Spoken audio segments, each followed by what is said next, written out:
Bom, boa noite a todos. Sejam bem-vindos ao nosso workshop anual para abordarmos os tópicos mais importantes para a realização de uma Assembleia de Acionistas. Sou Matheus Braga, gerente de operações aqui da TEM, e hoje tenho comigo o Fábio Logli, da Governança Corporativa da CESP, a Clarissa Freitas, sócia do Machado Meyer, e o Guilherme Bolzan, advogado do Matos Filho.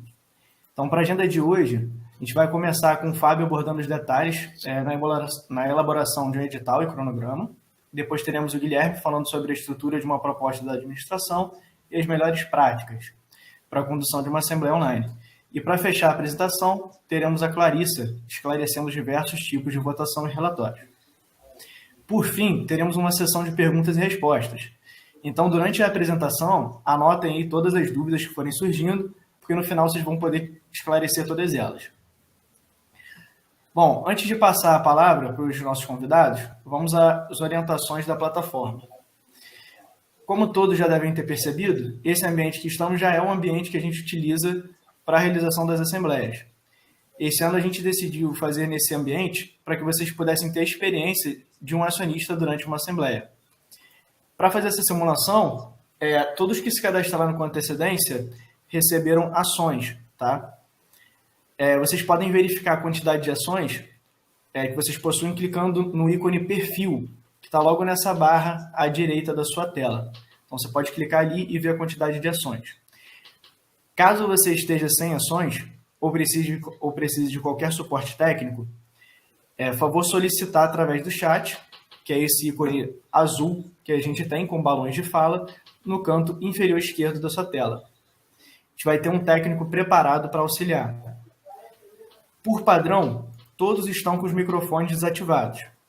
E quando chegar o momento de perguntas e respostas, quem quiser fazer alguma pergunta é só clicar no ícone de levantar a mão, representado por uma mão aberta, logo na parte inferior central da sua tela. Assim que seu nome for anunciado, uma solicitação para abrir o microfone vai aparecer na tela.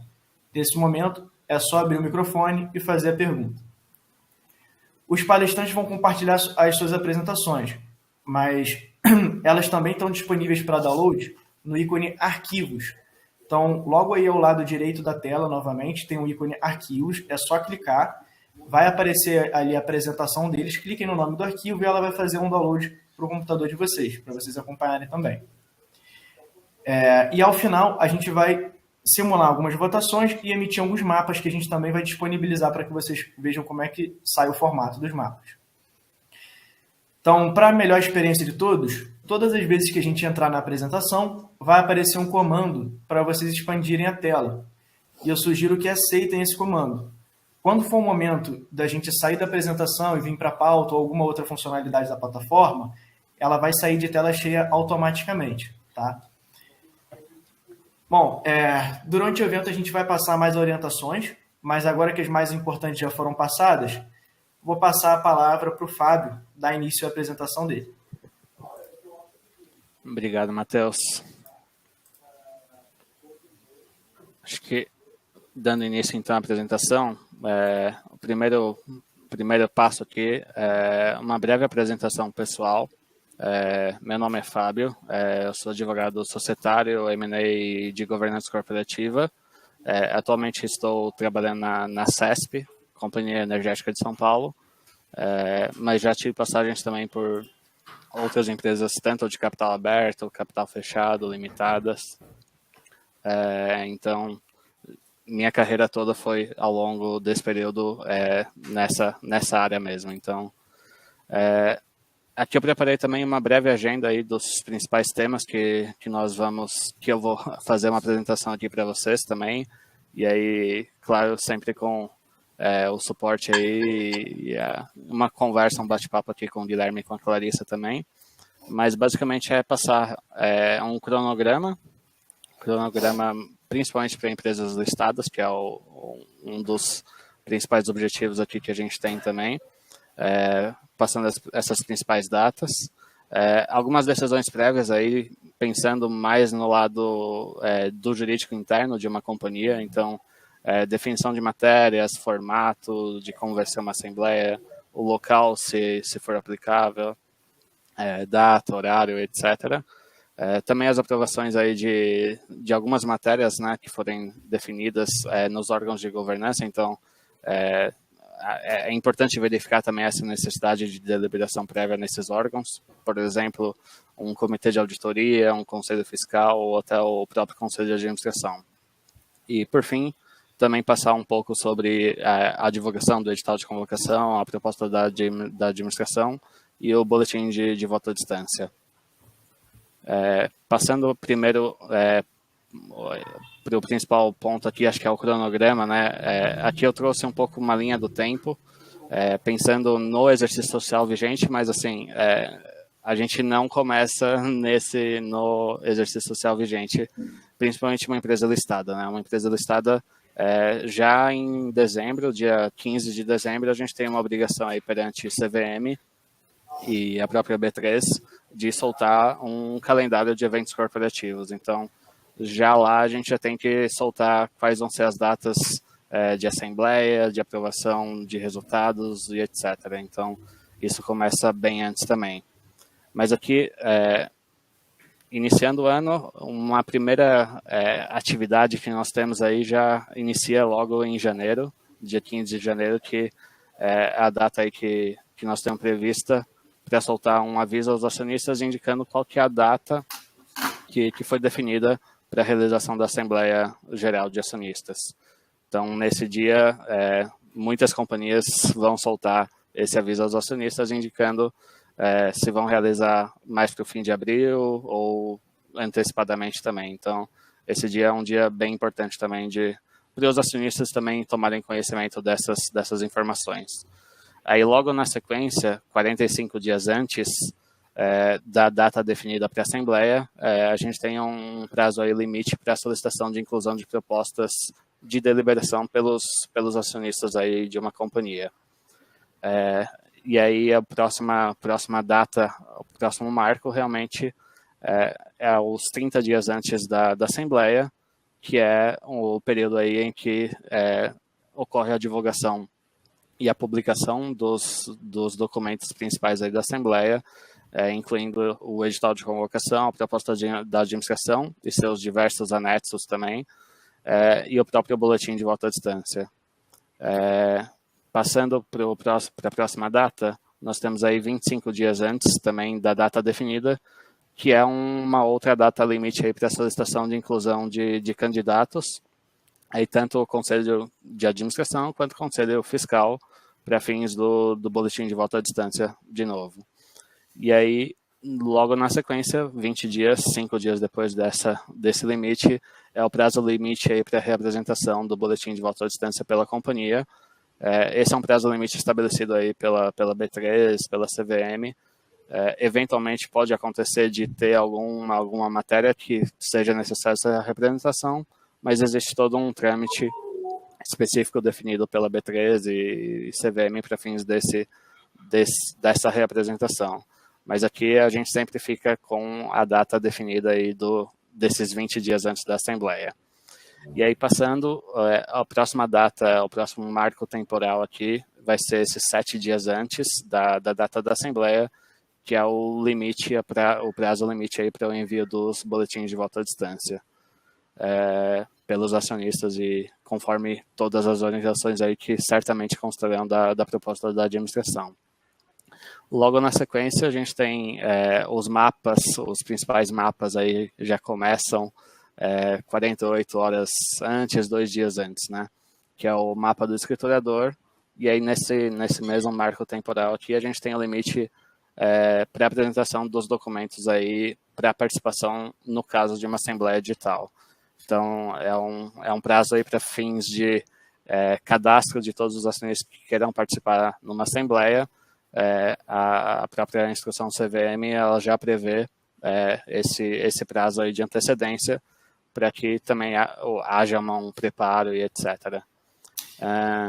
24 horas antes, pode falar.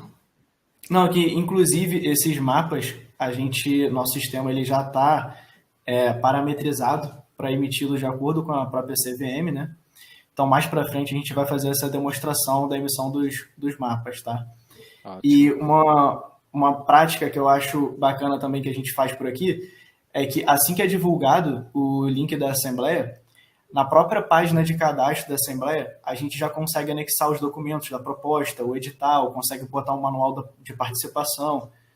Então, já pode ser lançado junto com, assim que é divulgado, né? Isso A super Assembleia. facilita também qualquer pessoa aí, um acionista que queira participar, ele já entrando no próprio link de cadastro, ele tem acesso a toda a documentação da Assembleia, né? Então, mais uma funcionalidade aí que nós incentivamos aqui também, eu incentivo em toda a Assembleia que eu participo, que eu participo da organização também. Próximo marco temporal aqui, dando continuidade, seria 24 horas antes da data da Assembleia, que aí seria o mapa sintético consolidado. Esse são os mapas aí anteriores à realização da Assembleia, né?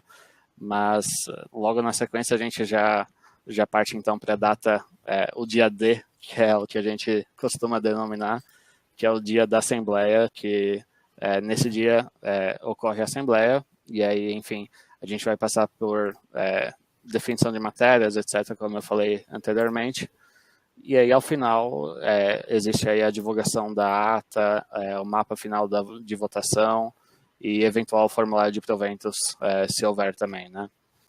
E sempre lembrando que existe aí um prazo de 7 dias úteis após a Assembleia também para divulgar o mapa final detalhado e a atualização do formulário de referência também, eventualmente dependendo das matérias. Em tese, é esse o cronograma. Eu vou passar aqui um pouco por alguns outros temas que eu considero importante aqui também, para fins de definição de uma assembleia, etc. Principalmente aí começando por algumas decisões prévias, né? Como eu comentei, a gente começa questão de formato, local, data e horário. Por exemplo, a gente começa já no ano anterior, em dezembro, a gente já tem que definir qual que é a data aí que a gente vai realizar. E aí, a partir daí, a gente começa as outras definições também, né? Se vai ser formato presencial, se vai ser digital. E aí, enfim, uma dica importante também é sempre verificar a reserva de salas, de auditório. Muitas vezes a gente, vai ser uma assembleia digital, não preciso reservar sala. Mas aí, enfim, é costume também os diretores, os membros, presidente do conselho, etc., quererem sentar juntos também para fins de uma melhor condução da Assembleia, né? E aí, enfim, também uma outra dica importante que a gente sempre deixa é um alinhamento de agendas. Sempre deixar reservada a data que for definida para a Assembleia na agenda de todos os participantes, que evita qualquer conflito posterior aí, que agendei um outro compromisso, às vezes agendou uma viagem, e aí complica realmente, né? E aí as publicações também é sempre importante deixar na agenda de todo mundo que participa da organização, para fins de lembrar, preciso fazer a publicação do edital de convocação, isso sai 30 dias antes, já tem também uma empresa de publicação alinhada e etc. Outro tema importante também é definir quais as matérias que vão ser objeto dessa assembleia. E aí, enfim, a gente passa por as matérias ordinárias, que são aquelas previstas na lei das SAs, das sociedades anônimas, mas também podem eventualmente ter os temas de AGE também. A gente vai passar um pouco mais adiante também aqui nessa apresentação sobre esses temas, mas é basicamente uma alteração de estatuto, uma redução, uma alteração de dividendo obrigatório, uma eventual fusão, uma incorporação, cisão, etc. E aí também, enfim, podem haver outros temas previstos no Estatuto Social de cada companhia, que aí vai depender de caso a caso, de uma análise específica também, né? E aí, enfim, também fazemos diversos estudos aí de temas, desde quóruns de instalação e votação, de legitimidade de representação, de direito de voto, também a possibilidade de ocorrência de eleição em separado ou voto múltiplo, que é um tema aqui que vai ser abordado um pouco mais para frente também pelos meus colegas, mas geralmente são temas que os diretores sempre nos demandam internamente também para fins de fazer simulações e tirar dúvidas realmente. O próximo tema que nós temos é as matérias aqui de assembleia. Aqui eu trago basicamente o artigo 132 da LSA aqui. Basicamente são os temas comuns aí, corriqueiros mesmo, que são as matérias ordinárias. Tomada de contas dos administradores, exame, discussão e votação das demonstrações financeiras, deliberação também sobre o lucro líquido do exercício, distribuição de dividendos, caso haja, eleger os administradores e os membros do Conselho Fiscal. Esse é um tema que eu sei que é bem conturbado e é um dos temas aqui que sempre gera preocupação no caso de uma Assembleia Digital, mas eu acho que a gente vai passar também por algumas considerações sobre esse tema aqui. E temas extraordinários também, como eu comentei lá, estão previstos também no artigo 122 da Lei das SAs, envolvendo desde uma reforma de estatuto, as operações de M&A, e eventual, hoje também existe essa previsão de transações entre partes relacionadas, com partes relacionadas. Tem uma previsão mais recente que a gente chama atenção também, que é um tema importante para todos hoje terem em mente também, né? Na sequência, eu trago aqui algumas informações aí sobre a escolha de uma plataforma, caso a opção seja pelo formato de uma assembleia digital ou híbrida, né? Aqui, basicamente, a regulamentação da CVM aplicável, que trouxe aí nesse momento de pandemia, logo que surgiu a pandemia, a gente estava organizando as assembleias, etc. Então, essa instrução CVM veio para dar um norte aí para todos nós que trabalhamos com esses temas. E ela traz aí algumas definições de modo parcialmente digital, modo exclusivamente digital e como que funcionam essas possibilidades. E também os requisitos aí do sistema eletrônico, principalmente essa possibilidade de manifestação, acesso simultâneo a documentos que são apresentados, que basicamente é aquela abinha de arquivos que a gente tem do lado, ela é super utilizada, a gente disponibiliza lá as publicações que são realizadas, etc. A gravação integral também da plataforma, da Assembleia, como a gente está fazendo aqui, e a possibilidade de comunicação entre os acionistas também, que é garantida, seja pelo chat, seja por ferramenta de levantar a mão e etc. Compartilhando também um pouco das decisões aí sobre uma análise, uma escolha de uma plataforma, nós aqui fizemos também diversas análises aí quando a gente foi definir se a gente seguiria nesse formato digital mesmo ou não, desde um benchmark, confirmar esse cumprimento dos requisitos aí da instrução CVM, a forma de cadastro dos acionistas, de ter os tutoriais disponíveis. Uma dica super importante também façam simulações aí com todos os participantes, e realmente dediquem um tempo para configuração da plataforma. Isso é super importante e vai facilitar muito o dia a dia, o dia mesmo da Assembleia, né? Um tema importante também é uma validação com a área de TI de cada empresa, dependendo, tem alguns requisitos, etc. É uma dica que a gente sempre dá. E verificar realmente esse cômputo de votos e a geração dos mapas também é super importante. Fábio, queria até puxar claro. Que muitas pessoas acabam achando, né, como a gente tem uma plataforma online, que somente o evento, a gente só faz eventos online, mas não, a gente também faz eventos híbridos. E sim, ajuda na gravação do evento, para ter o registro do evento, no cômputo dos votos, sim. Exatamente para tirar uma ata. A gente consegue automatizar uma série de processos, por mais que seja híbrido. E é ótimo também, assim, no dia da Assembleia a gente está tão assoberbado com uma série de questões aí que a gente realmente tem um suporte adicional aí de cômputo de votos, de gerar os mapas, super nos ajuda também, é mega importante. Acho que continuando aqui, eu só trago basicamente as aprovações em órgãos de governança, citando alguns exemplos aí mesmo de diretoria, comitê de auditoria, se previsto em funcionamento, de igual forma o conselho fiscal, se ele estiver instalado em funcionamento, o conselho de administração também, dependendo das matérias, e é ele que realiza a convocação da assembleia propriamente dita, né? Por fim, aí a questão da divulgação do edital de convocação, propósito da administração e o BVD. Aqui eu só indico as instruções principais aí da CVM que tratam desses temas. E aí também é uma dica que eu pessoalmente considero importante, que é disponibilizar não só a proposta da administração, né, mas o manual também, que traga todas as orientações de como participar, principalmente em se tratando de uma assembleia digital, é importante trazer todas as informações de como que o acionista tem que entrar, antecedência de entrar no link também, etc. Tudo isso a gente divulga, claro, nas comunicações aí de aprovação de cadastro, envia um lembrete também com antecedência e super ajuda aí os acionistas, né?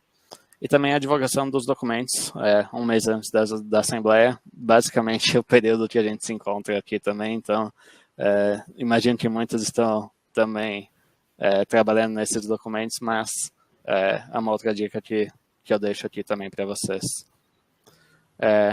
Bom, basicamente é isso, minha apresentação aqui é só uma pincelada mesmo, não é objetivo passar aqui nenhuma informação completa nem nada, mas é introduzir o tema. E só lembrando aqui que eu falo como Fábio mesmo, embora sou advogado hoje na CESP, mas não estou passando informações aí como corporativo e sem informações pessoais. Acho que é isso, eu passo então a palavra aqui para o meu colega, o Guilherme, e qualquer dúvida estou à disposição ao final aqui do workshop para a gente conversar. Obrigado. Perfeito. Só antes de entrar aqui no Guilherme, eu estou vendo que Sim. bastante pessoas acabaram se conectando e perderam aquela explicação inicial. Então, para quem acabou de entrar, só para fazer uma breve introdução, a intenção aqui é que ao final a gente faça uma simulação para que vocês tenham a experiência de um acionista, tá? Então, logo no canto superior direito daqui da tela, tem um ícone perfil. Você pode clicar ali e ver se você tem ações. Então, a gente colocou todos vocês com ações, quem se cadastrou previamente. Caso tenha alguém que tenha feito acesso, agora tenha feito o cadastro em cima da hora, provavelmente vai estar zerado de ações. E aí é só solicitar aqui no ícone do chat, no canto inferior esquerdo, com 2 balãozinhos, tá? É só entrar ali naquele ícone e solicitar que um técnico nosso vai colocar ações para você simular ao final. Se precisar de algum suporte técnico também, não estou conseguindo ouvir direito, pode mandar uma mensagem por ali que o nosso técnico vai entrar em contato com vocês, tá? Eu vou mandar uma solicitação para que aqueles que não estão vendo a apresentação em tela cheia abram para ver em tela cheia a apresentação do Guilherme. Pronto, solicitação encaminhada, é só aceitar a solicitação. Quando for o momento da gente voltar para a pauta, voltar para alguma outra funcionalidade na plataforma, vocês vão ser direcionados automaticamente, tá? Então, Guilherme, pode prosseguir aí agora. Obrigado, Matheus. Obrigado, Fábio. Vocês me ouvem bem? Escutamos sim. Sim. Tá ótimo. Bem, boa noite a todos. Eu sou Guilherme Bolzan, sou advogado do Matos Filho, da prática societária. Vou falar aqui um pouquinho agora, pegando o gancho da apresentação do Fábio, sobre boas práticas aqui na prévias à Assembleia e também um pouco sobre o conteúdo da proposta da administração. Começando a falar aqui e frisando uma coisa que deve estar relativamente clara para quem trabalha em empresa, a importância do departamento de RI nesse período prévio à Assembleia e durante a Assembleia, no engajamento dos acionistas. O RI costuma ser a principal fonte de contato, né, o principal ponto de contato dos acionistas com a companhia, então vai ser onde os acionistas vão tirar dúvidas sobre qual que vai ser a ordem do dia da Assembleia, quais são as propostas que estão sendo feitas, os procedimentos para se for uma Assembleia física, né, onde vai ser feita, se for uma Assembleia digital, qual que vai ser a plataforma utilizada. A gente sabe que muitas dessas informações já vão estar nos documentos da convocação, mas os acionistas às vezes gostam desse toque pessoal no contato com a companhia. E também, a gente vê na prática, uma fonte de esclarecimento de dúvidas uma ponte sobre dúvidas sobre a plataforma, o funcionamento mais técnico da plataforma. Então, é importante que o RI esteja preparado, né? Já tem os canais aí e perguntas. Tem companhias que já ficam com Q&A preparado para perguntas que já antecipam como sendo recorrentes, porque é o ponto focal aí da companhia nesse período que antecede durante a Assembleia. Aqui eu coloquei uma documentação para referência, né? Assembleias Digitais tem um guia de melhores práticas que foi preparado por algumas associações de escritórios de advocacia, é sempre uma boa referência. E falar um pouco aqui também sobre proxy agencies. Aqui tem um typo, mas é proxy agencies. Não sei se todos estão familiarizados aqui, mas proxy agencies são basicamente prestadores de serviço que oferecem como se fosse um relatório analisando a proposta da administração divulgada pelas companhias e, com base em políticas internas deles, dão uma orientação de como eles sugerem que os acionistas que contrataram os proxy agencies, eles deveriam votar. Isso normalmente é utilizado por acionistas institucionais, né, aquelas entidades, né, aqueles investidores que têm investimentos em várias companhias e não têm gente suficiente, né, e tempo suficiente para analisar a proposta da administração de virtualmente todas as companhias abertas do Brasil. Então, eles muitas vezes contratam as proxy agencies para fazer esse trabalho prévio para eles. A importância desses proxy agencies é diferente na visão da companhia, né? Acho que aí vai depender um pouco do perfil acionário da companhia.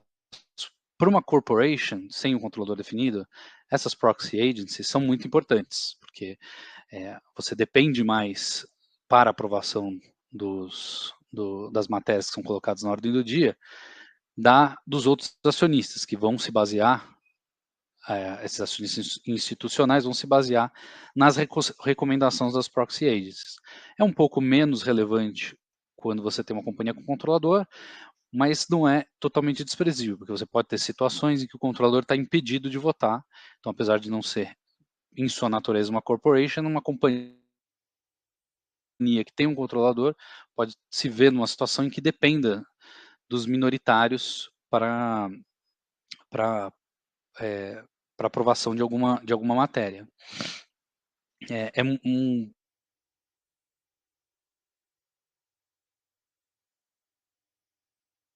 procedimento muito comum que essas proxy agencies também. Eu estava falando aqui que é muito comum que essas proxy agencies façam contato com a companhia para fazer algum esclarecimento, alguma solicitação de explicação em relação a algum item da ordem do dia. E essa interação é super importante para ter certeza de que esteja claro para as proxy agencies que estejam cobrindo a companhia qual que é exatamente a proposta da administração. E, por outro lado, é importante para as companhias conhecerem, né, e aí nessa ordem de prioridade, né, conhecerem como é que são as políticas de voto dessas proxy agencies, porque eu vou dar um exemplo aqui.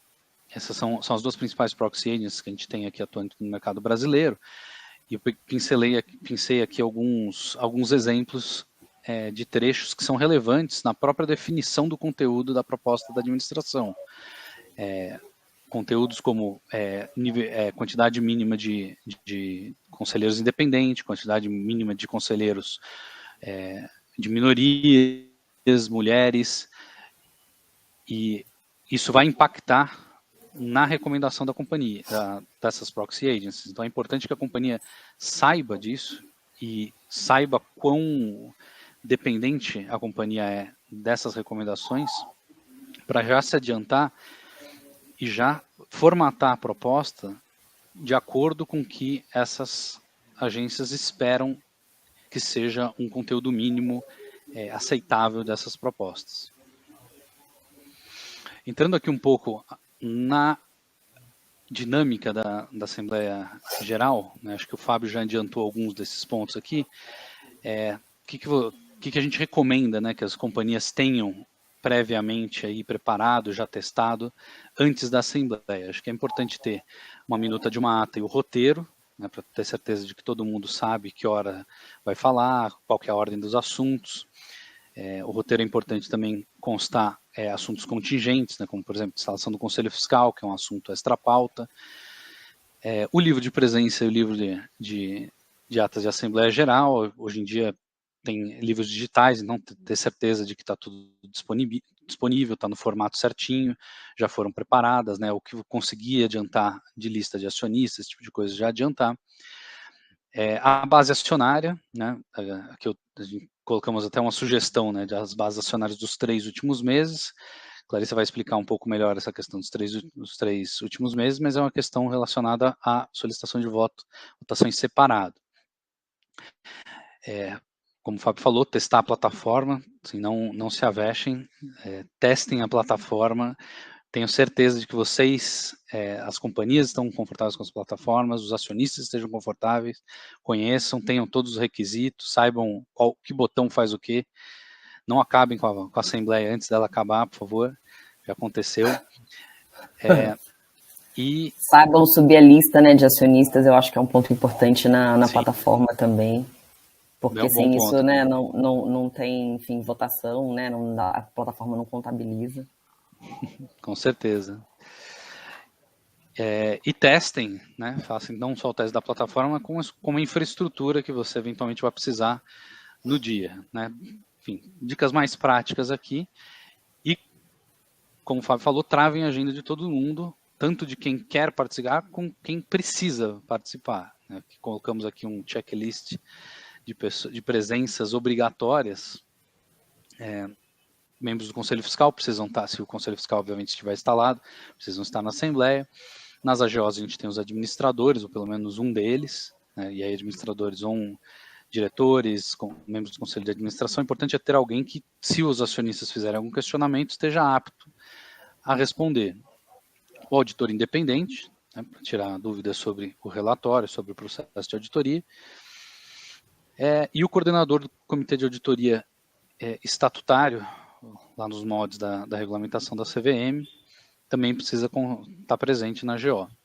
Outras presenças em outros tipos de assembleia são os avaliadores, quando você estiver discutindo na assembleia algum laudo de avaliação, então vai fazer uma reorganização societária, vai precisar de um laudo de avaliação. A pessoa que preparou, um representante da empresa que preparou aquele laudo de avaliação também precisa estar nessa assembleia, e eventualmente outros colaboradores, aí membros da administração da companhia de outros órgãos que por uma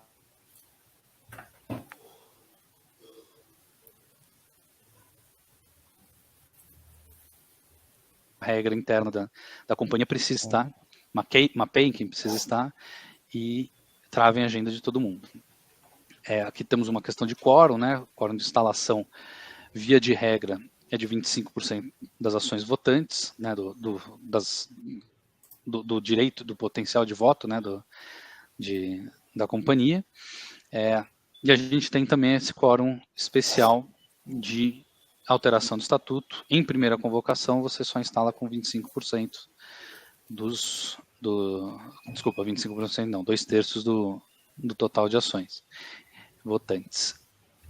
E aí, aprovação, regra geral, maioria dos presentes, se desconsidera as abstenções, e o quórum qualificado, aqueles casos previstos no artigo 136 da Lei das SAs, como, por exemplo, incorporação da companhia ou a sua cisão. Entrando aqui no conteúdo agora das matérias de uma AGO. Só fazer uma observação, Guilherme, com relação ao quórum. A gente tem essa funcionalidade aqui, inclusive, na plataforma. Os que estão, como nossos convidados estão como acionistas, eles não vão poder ver essa informação. Mas toda a equipe de administração consegue acompanhar em tempo real o quórum.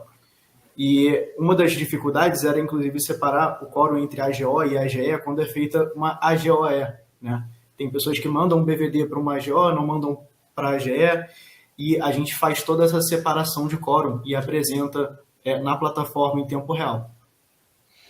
Não, tá ótimo, é super importante. Vou falar um pouco sobre isso. Mas, de fato, né, você tem que considerar quórums distintos, apesar de ser uma mesma reunião, são consideradas assembleias diferentes. Então, primeiro ponto aqui, aprovação de contas. Do ponto de vista prático, gente, o que é importante? A aprovação de contas, normalmente, é uma deliberação que é colocada junto com a aprovação das demonstrações financeiras. É um pouco decorrência de como está colocado na lei, mas aqui é importante falar que são coisas distintas, né? A aprovação de contas é uma quitação que os acionistas dão para os administradores em relação àquele exercício social que foi encerrado. Isso tem um efeito importante, que, por exemplo, impede uma propositura de uma ação social e de responsabilidade. E é diferente das demonstrações financeiras. Você pode aprovar uma coisa, não aprovar a outra. Você pode... não necessariamente as duas coisas andam juntas. Elas normalmente são colocadas juntas, como eu falei, meio que por conta de como isso é apresentado. Como isso é apresentado no próprio texto da lei. E em relação à proposta da administração, esse item é onde a gente coloca o relatório da administração sobre os negócios sociais. Próximo item aqui é a aprovação das demonstrações financeiras, tem que vir com o item 10 lá do formulário de referência, que é aquele MD&A, o comentário dos administradores sobre a situação financeira da companhia. Um ponto importante aqui, essas demonstrações financeiras, juridicamente, elas são um projeto de demonstrações financeiras que está sendo apresentado para a Assembleia. Elas são preparadas no pressuposto de que aquela destinação do lucro líquido que foi proposta pelos administradores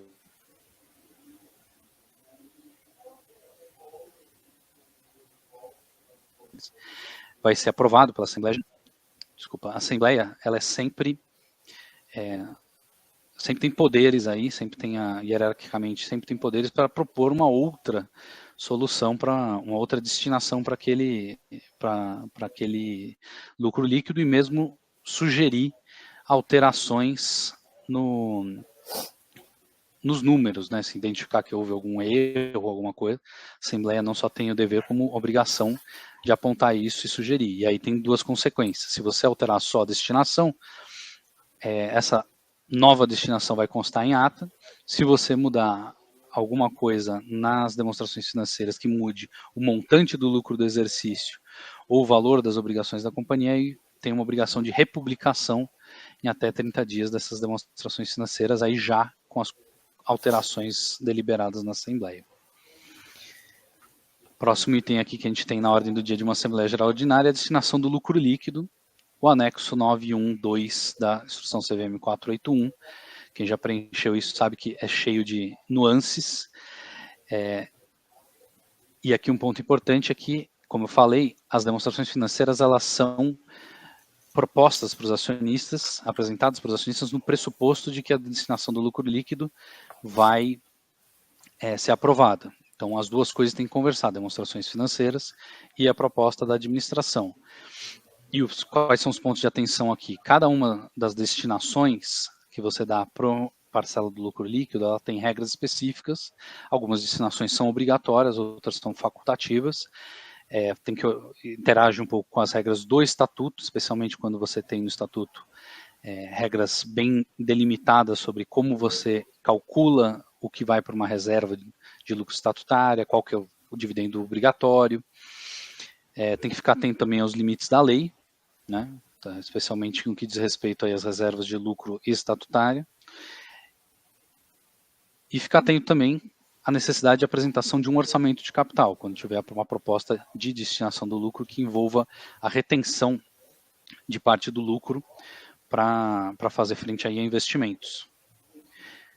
Continuando aqui, estou acabando, eleição de administradores, que você vai falar um pouco aqui na parte prática, como é que isso funciona. Mas falando um pouco da proposta, você tem aquelas informações dos itens 12.5 e 12.10 do formulário de referência sobre todos os candidatos que são propostos pela administração.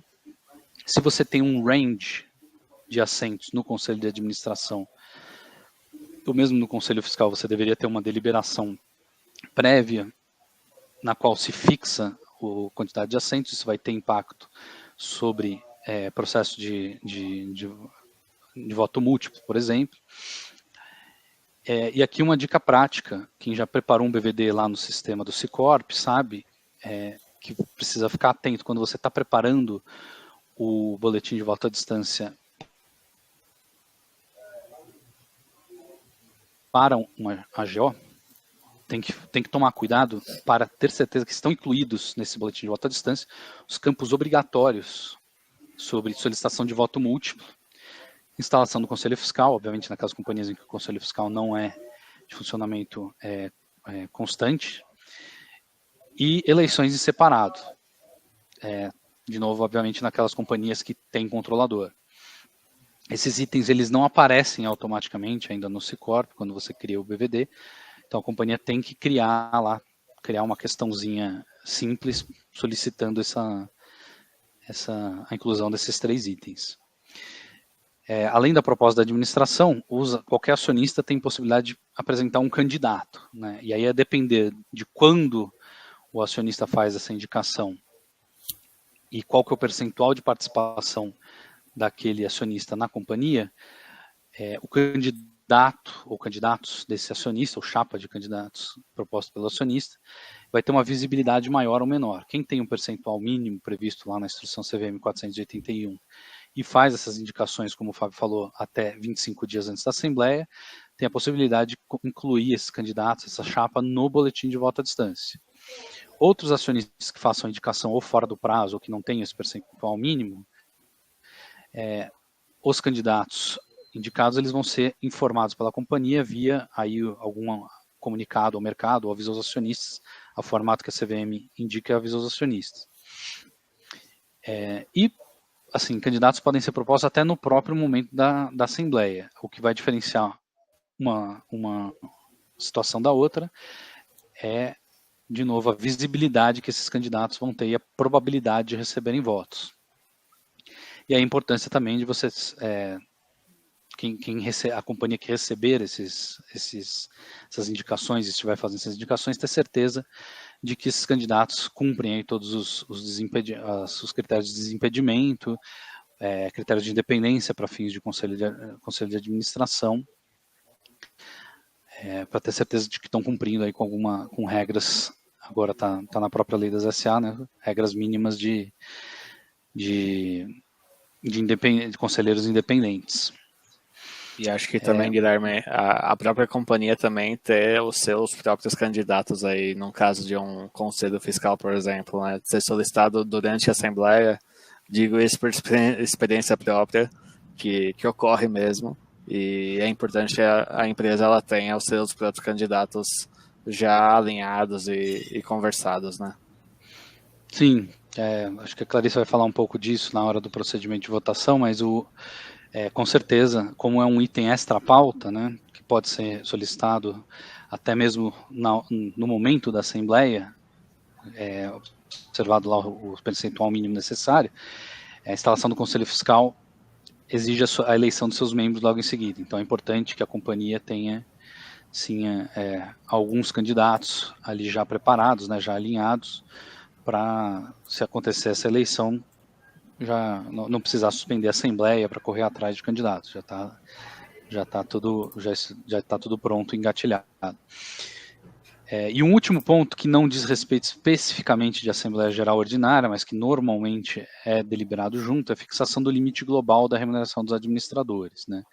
É uma deliberação que é tomada normalmente anualmente, né, cada ano, é tomada na AGO, não é uma matéria estrito sensu de AGO, porque não está no rol da lei de matérias da AGO, mas acaba entrando na ordem do dia por uma questão de facilidade, porque você está discutindo como é que vai ficar a situação da companhia naquele exercício anterior, como é que vai ser a administração da companhia no próximo ano. Então as companhias usam a AGO para deliberar também sobre essa fixação do limite global.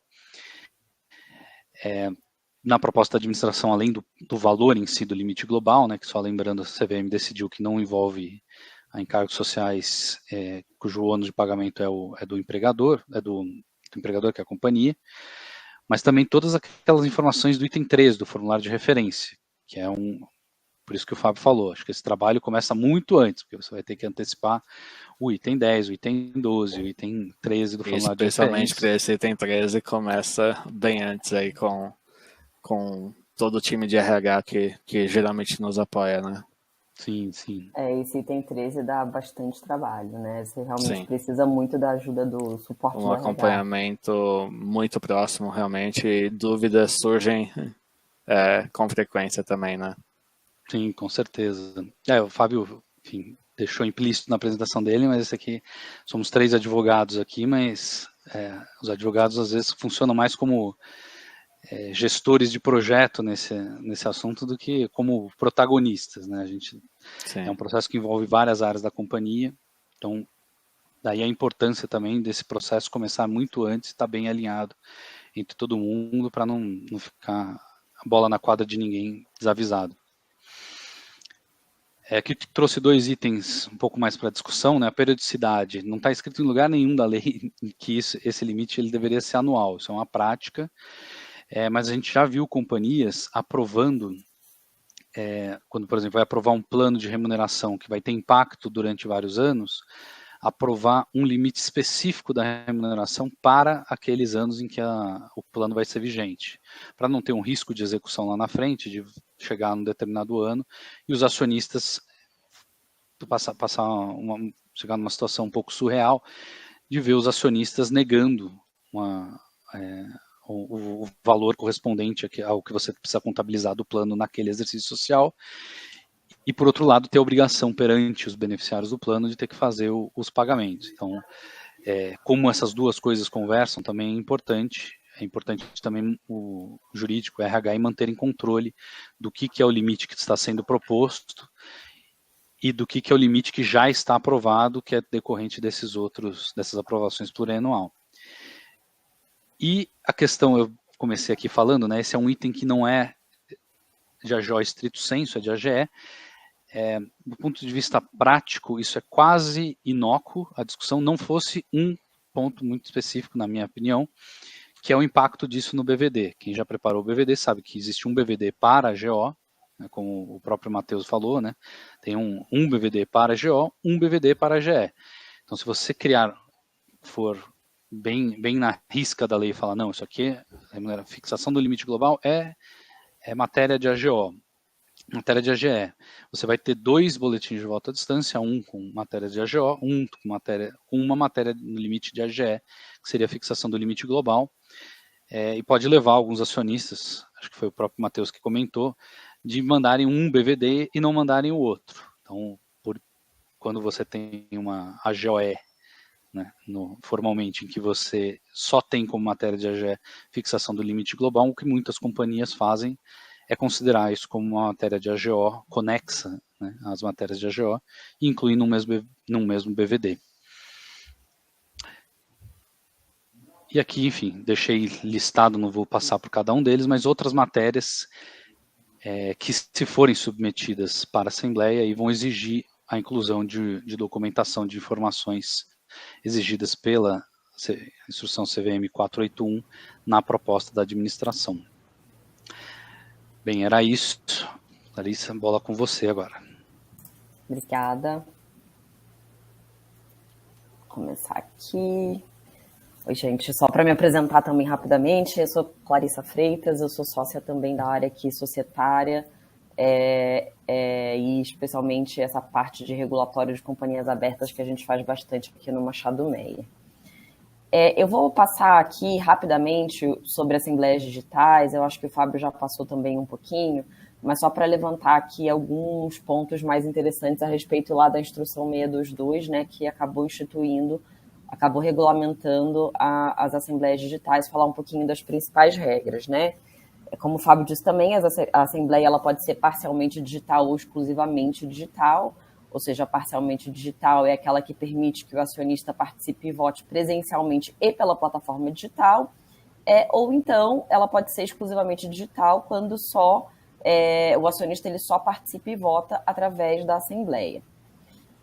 Assim, a gente pessoalmente acaba vendo mais assembleias exclusivamente digitais do que as chamadas híbridas, né, que são as parcialmente, que eu pessoalmente acho que uma híbrida acaba dando mais trabalho do que você fazer exclusivamente digital, porque você tem que montar, né, todo o esquema de uma assembleia presencial, as pessoas, né, estarem lá presentes à mesa, e ao mesmo tempo você também tem que ter todo um esquema, uma plataforma que permita também ao acionista votar de uma forma digital.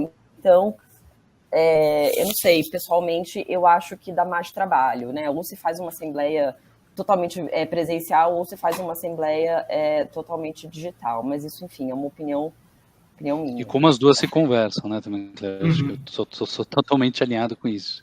Além de você ter que ter infraestrutura para um tipo de assembleia, você tem que fazer as duas se conversarem. Exatamente. E é complicado, porque às vezes, né, você tem acionistas que estão ali na hora, que não vão ter talvez o mesmo nível de informação daqueles que estão né, de forma digital. Talvez, às vezes, os que estão digital possam perder alguma questão da discussão. Então, eu acho que acaba provocando um certo desalinhamento ali, né, de informações, do acesso a informações. Então, eu pessoalmente prefiro que ou todo mundo esteja presente ou todo mundo esteja no ambiente virtual. Falando também um pouquinho só sobre a regra de convocação, né? As informações sobre as regras e procedimentos da Assembleia Digital, elas têm que estar previstas no edital de convocação, ou de forma completa ou resumida, e aí, quando ela é resumida, a informação ela deve constar no site. O local da realização da Assembleia, as assembleias, elas exclusivamente digitais, elas são reputadas como realizadas na sede social da companhia, né? E aquelas que são as híbridas, as parcialmente digitais, têm que ser realizadas, então, parte no ambiente digital e parte na sede social, aquilo que a gente estava falando, né? Que você tem que preparar, então, todo o ambiente presencial também.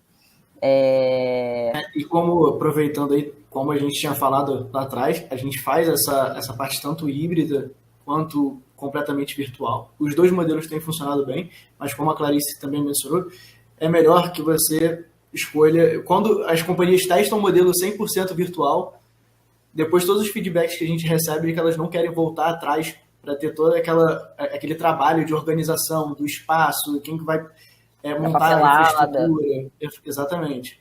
Então a gente sempre recebe esses feedbacks, tem essa insegurança, né, de alguns ainda de fazer essa transição de modelo, mas uma vez que é feito, é perdido o medo e já fazem completamente virtual, né?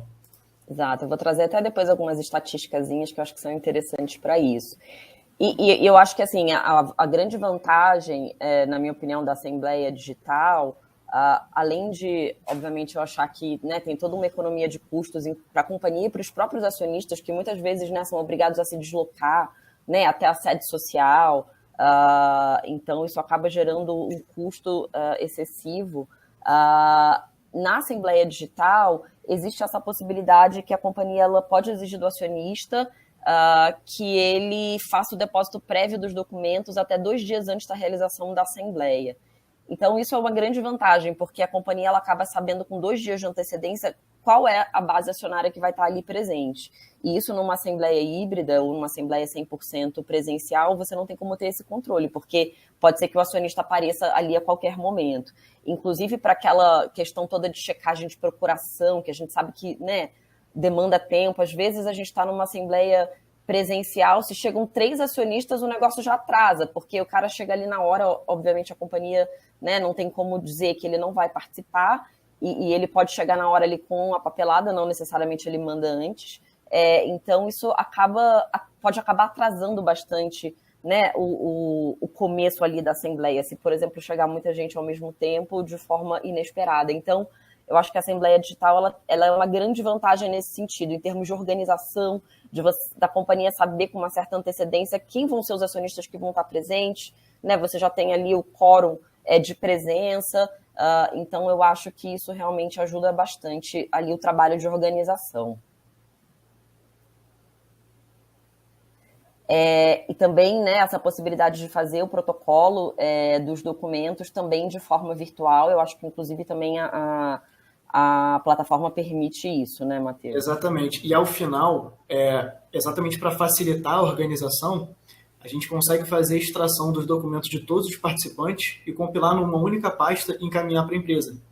Então, vocês conseguem ficar com um arquivo digital, tudo centralizado no mesmo ambiente. Então, a gente tem essa parte de checagem, conforme os acionistas eles vão se cadastrando, tanto acionista quanto procuradores, eles podem fazer o cadastro na nossa plataforma. A companhia, pelo lado da companhia, vocês podem ir aprovando, analisando a documentação e aprovando os cadastros. Uma facilidade que a gente tem é exatamente, tem algum documento que ficou faltando, algum documento que não está legível, a própria companhia pode dar uma resposta, olha, o seu cadastro ele foi rejeitado porque está faltando alguma documentação, não foi esse documento que a gente pediu, e o próprio acionista já atualiza o cadastro dele na plataforma. Então, toda essa comunicação, como a gente estava falando previamente, ela pode ser feita num único ambiente, tá? Então, para os procuradores, principalmente, que tem que levantar documentos de muitos acionistas, e às vezes algum documento se perde, tudo fica no mesmo lugar, e facilita a comunicação, né?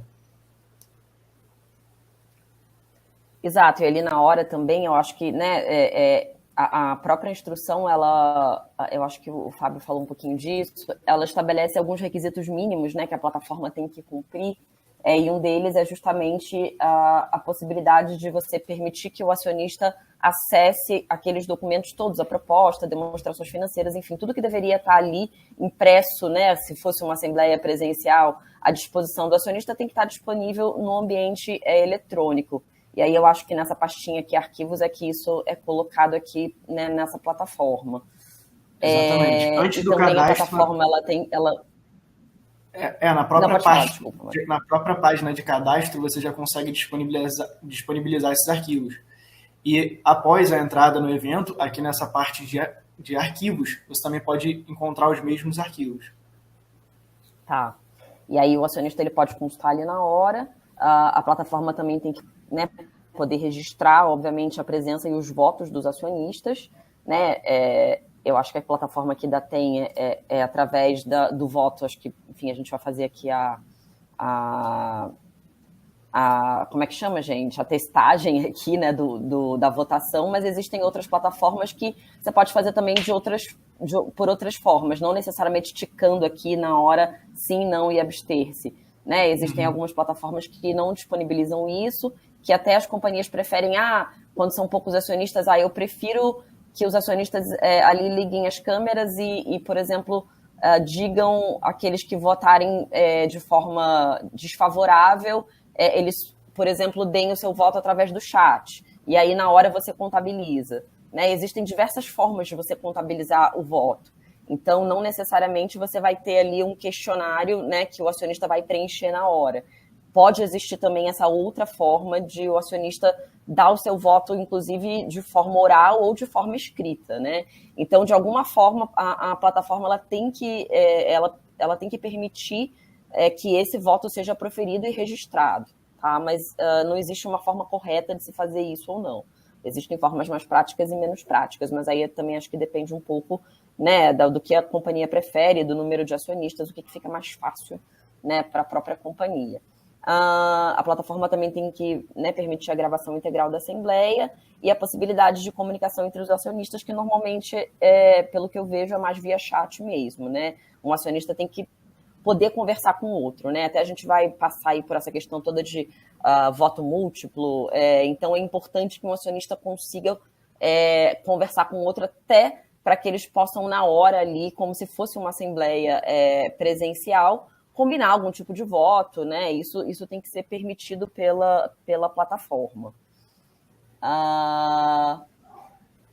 E acho que essa outra parte aqui eu também já mencionei, né? O acionista ele pode simplesmente participar ou participar e votar na assembleia. E aqui eu acho que um ponto importante, né, nas AGOs em que tem, ou mesmo nas AGEs em que tenham a possibilidade de boletim de voto à distância, se o acionista ele já mandou o voto dele por meio do boletim de voto à distância e ele quiser na hora proferir o seu voto, então o voto que ele tiver dado por meio do boletim de voto ele é desconsiderado. Então, eu acho que isso é um ponto importante. A gente costuma colocar nos nossos roteiros uma pergunta, né, para os acionistas. Olha, alguém aqui já mandou o seu voto por escrito e quer mudar?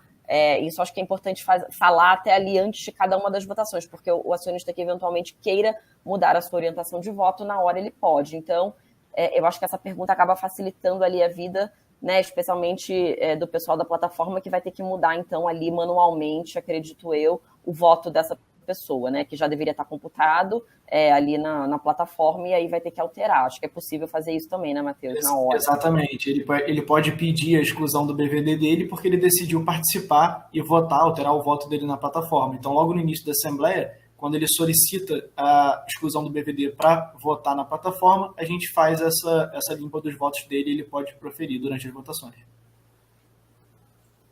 Maravilha. Bom, aqui também existe a possibilidade só de transmissão das assembleias, né? A instrução permite isso. Também nunca vi na prática só a transmissão, sem necessariamente ter uma votação. E aqui, quando a assembleia ela é digital, né, tanto híbrida quanto 100% virtual, também todos os membros da mesa, como falou o Guilherme, né, tanto os membros da mesa como administradores, auditores independentes, né, membros do Conselho Fiscal, têm que estar presentes também através da plataforma. E o registro, então, em ata dos acionistas, ele é feito pelo presidente da mesa e pelo secretário, né? E aí as assinaturas elas podem ser realizadas por meio do certificado digital. E aí, falando um pouquinho de estatísticas, eu peguei aqui um artigo do Gustavo Gonzalez, né, que foi diretor da CVM, ele escreveu para Capital Aberto, ele fez 2 artigos, um em 2020 e outro em 2022, depois que acabaram as temporadas. E uma coisa interessante foi que quando, né, teve o primeiro período de assembleias em 2020, quando, né, aconteceu, enfim, o início da pandemia, ele pegou as companhias abertas listadas no Ibovespa, 42, no ano de 2020, 42 companhias, ou seja, 58,33% adotaram a forma de assembleias presenciais, 6,94% adotaram a forma híbrida, e apenas 25 adotaram a forma exclusivamente digital. E aí a gente viu que em 2021 esse cenário já mudou bastante, porque as mesmas companhias, teve 2 a mais aqui, integrantes do índice Bovespa, das 74, 21, ou seja, 28,37%, adotaram a forma de assembleia presencial, 6,75%, o número um pouquinho menor do que o ano anterior, adotaram a forma híbrida, e aí a gente já teve 64,86% das companhias adotando a forma exclusivamente digital. Então, a gente teve aí um boom, e pelo que a gente vê, assim, na prática, não sei se Guilherme vê a mesma coisa, né, Fábio, nas suas práticas, a gente vê que realmente, eu acho que a Assembleia Digital, ela veio para ficar. Não foi só uma prática que veio com a pandemia e por conta da pandemia. Eu acho que as companhias elas acabaram se acostumando e a maioria delas, pelo menos, enfim, da minha experiência, elas não querem voltar para o sistema presencial. Acabaram se acostumando com esse formato digital. E aí, enfim, o Gustavo aqui também no artigo dele, ele fala aqui de outras estatísticas, falando que 18 companhias que tinham feito as AGOs de modo presencial em 2020 realizaram assembleias 100% digitais, né, em 2021, e nenhuma companhia da amostra que tinha realizado a assembleia de modo exclusivamente digital em 2020 optou por voltar ao formato presencial.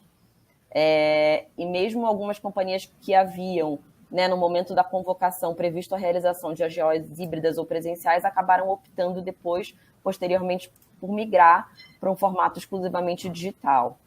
Aquilo, óbvio, tinha, né, 2020, 2021, a gente tinha uma questão de agravamento da pandemia, mas, enfim, pelo que a gente tem visto aí, já de algumas assembleias já foram, né, convocadas, a gente ainda não chegou no prazo final de convocação, que vai ser agora, né, no final desse mês, mas a maioria que a gente tem visto também adotando o formato digital.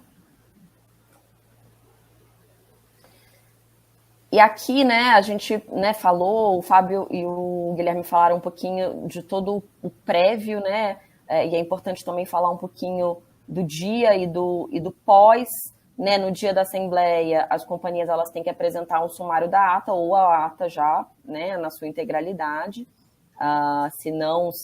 Se for apresentado o sumário, a ata ela tem que subir no prazo de 7 dias úteis, né, no sistema da CVM, da B3, e tem que haver a divulgação do mapa final de votação no mesmo dia, e o mapa analítico, que é aquele, né, mais completo, que tem os últimos números do CPF, os primeiros números do CPF, no prazo de 7 dias úteis. e em algumas situações também a companhia tem que, né, prestar atenção, porque algumas deliberações dependem de uma atualização do formulário de referência naquele prazo de 7 dias úteis. E, obviamente, o registro da ata perante a junta, né, e publicação dos jornais depois na ata. Aqui eu só coloquei aqui os motivos para a reapresentação do formulário de referência em até 7 dias úteis, e o motivo que mais conversa aqui com os temas da AGO é alteração de administrador, membro do Conselho Fiscal, membros do Comitê Estatutário, ou comitês, né? Mas tem todos esses outros aqui, itens que podem ser tema também de uma GOE, eventualmente, que também obriguem a companhia a reapresentar o formulário no prazo de 7 dias. Tá? Matheus, acho que é só bacana falar, né, que a plataforma de vocês, mapa de votação é sempre uma coisa complicada de você fazer na unha, né? Acho que quanto mais automatizado tiver isso, menor o risco de erro, né, e mais rápido aí. Exatamente. A gente já preparou, a gente simulou um BVD do escriturador e um BVD da companhia. Então a gente já subiu esses mapas. Eu vou até apresentar aqui os mapas rapidinho para vocês darem uma olhada. Então, vou deixar aqui então. Só um segundo. Pronto, agora vocês devem estar vendo a minha tela. Então, aqui a gente já tem um mapa de votação sintético do escriturador, o mapa D-2, e aqui já tem as votações. Bom, essas são as pautas que a gente já tem aqui configurado no sistema. E aqui a gente tem um mapa consolidado de voto à distância. Então, ele já tira de forma automática os resultados, o cômputo dos votos. Tá? Falando ainda sobre os mapas, eu gostaria, inclusive, de aproveitar um momento para a gente abrir uma pautazinha, só para a gente dar uma olhada no funcionamento, a gente já emite um relatório daquela pauta e depois a gente passa para as demais pautas. Pode ser? Pode. Bom, eu vou sair um pouquinho da apresentação, depois a gente pode até voltar para cá, tá, pessoal? Só para a gente fazer uma votação. Só um segundo.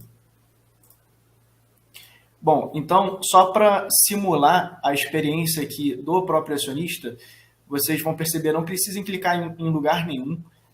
A pauta, ela abre automaticamente para todos aqueles que têm direito a voto, tá? Então, vou abrir a primeira pauta. Pronto, ela agora se encontra com fundo verde e com status de em votação. E aí eu vou pedir para que todos os acionistas, né, façam os seus votos para a gente poder passar para mostrar como é que sai o relatório da própria pauta. Bom, a gente não vota, né? Não, só os nossos convidados.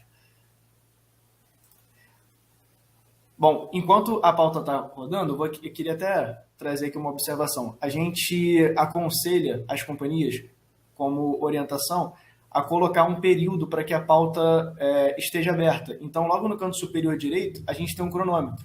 E aqui, como administrador, por exemplo, coloquei ali o tempo de 1 minuto para rodar.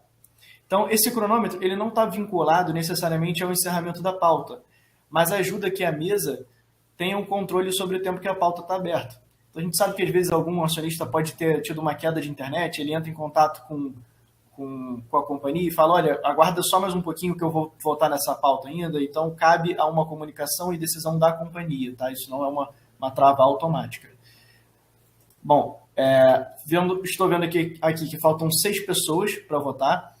A própria companhia, ela consegue acompanhar em tempo real qual é a votação nesse momento, não fica público para os participantes, mas a companhia consegue acompanhar, até mesmo para saber se todos já votaram ou não.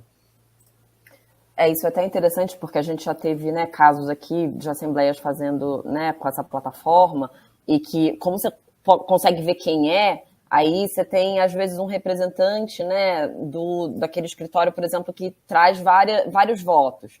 Ele está tendo dificuldade para votar. E aí, eventualmente, a gente até consegue falar ligar o RI, entra ali entra ali na hora, pode entrar em contato, inclusive, com o representante ou o próprio acionista, que a gente está vendo ali em tempo real quem está demorando um pouquinho mais. E aí a gente pode ajudar, né, nesse sentido. Exatamente.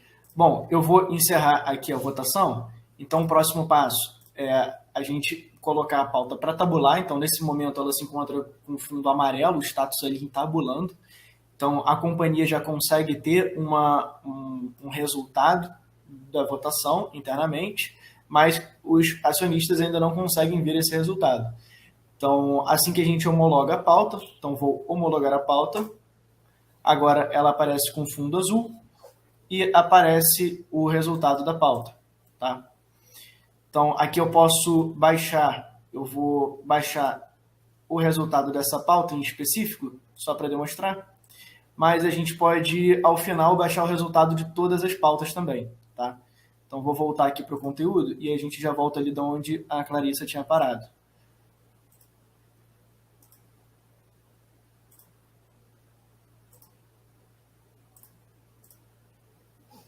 Bom, deixa eu só pegar aqui para mostrar a pauta. Pronto, todos conseguem ver? Um pouquinho pequeno, mas sim. Deixa eu abrir um pouquinho mais, só. Pronto. Acho que deve ter dado uma melhorada aí. Sim. Perfeito. Bom, então aqui a gente já tem o resultado da pauta, inclusive a relação do voto de todos os acionistas para a companhia analisar. Legal, é bem rapidinho, então é automático, né? Exatamente, exatamente.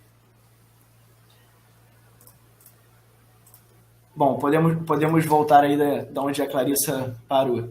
Acho que agora fica um pouco mais visível, né? Fica um pouco mais claro também como funciona esse processo. Sim. Agora, gente, só para a gente, né, fechar, eu vou falar aqui um pouquinho sobre voto múltiplo, né, e voto em separado, né, para eleição do Conselho de Administração e Conselho Fiscal. Claro que são temas, enfim, que geram muitas dúvidas, mas eu vou dar aqui uma pincelada geral.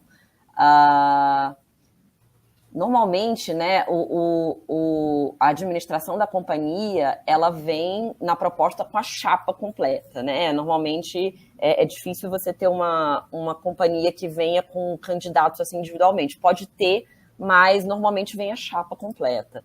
E aí, os acionistas minoritários, eles podem utilizar tanto o voto múltiplo como o voto em separado como formas de tentar eleger membros, mesmo eles, né, não sendo acionistas controladores da companhia.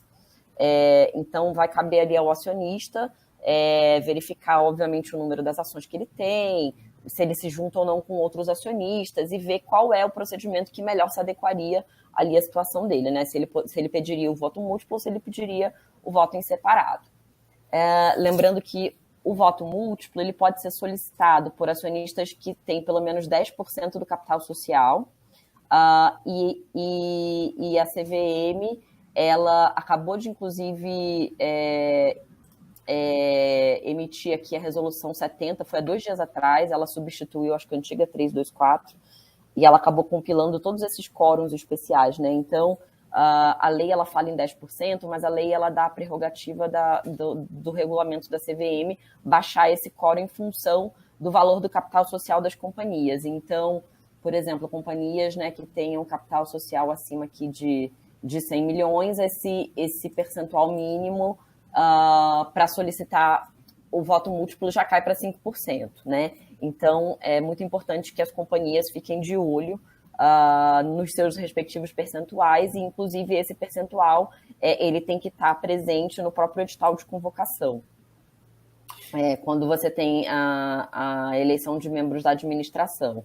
E um ponto importante é que a requisição do voto múltiplo ela tem que ser solicitada até 48 horas antes da Assembleia, para que a Assembleia, para que a administração e os acionistas possam efetivamente fazer todas as simulações, né, fazer todos os cálculos, porque o voto múltiplo, como vocês sabem, tem aquela formulazinha, que é uma fórmula complexa, que ali na hora da Assembleia, né, a mesa ela tem que dizer qual é o número mínimo de ações que os acionistas precisam atribuir a um candidato, a depender do número de assentos disponíveis, para que esse candidato para que esses acionistas consigam pelo menos eleger um membro, né? E aí o que vai acontecer é que, né, na prática, as ações elas vão ser multiplicadas pelo número de assentos disponíveis e os acionistas eles vão poder eles vão ficar com mais votos, então, né? Por isso que é o voto múltiplo, e eles vão poder concentrar esses votos multiplicados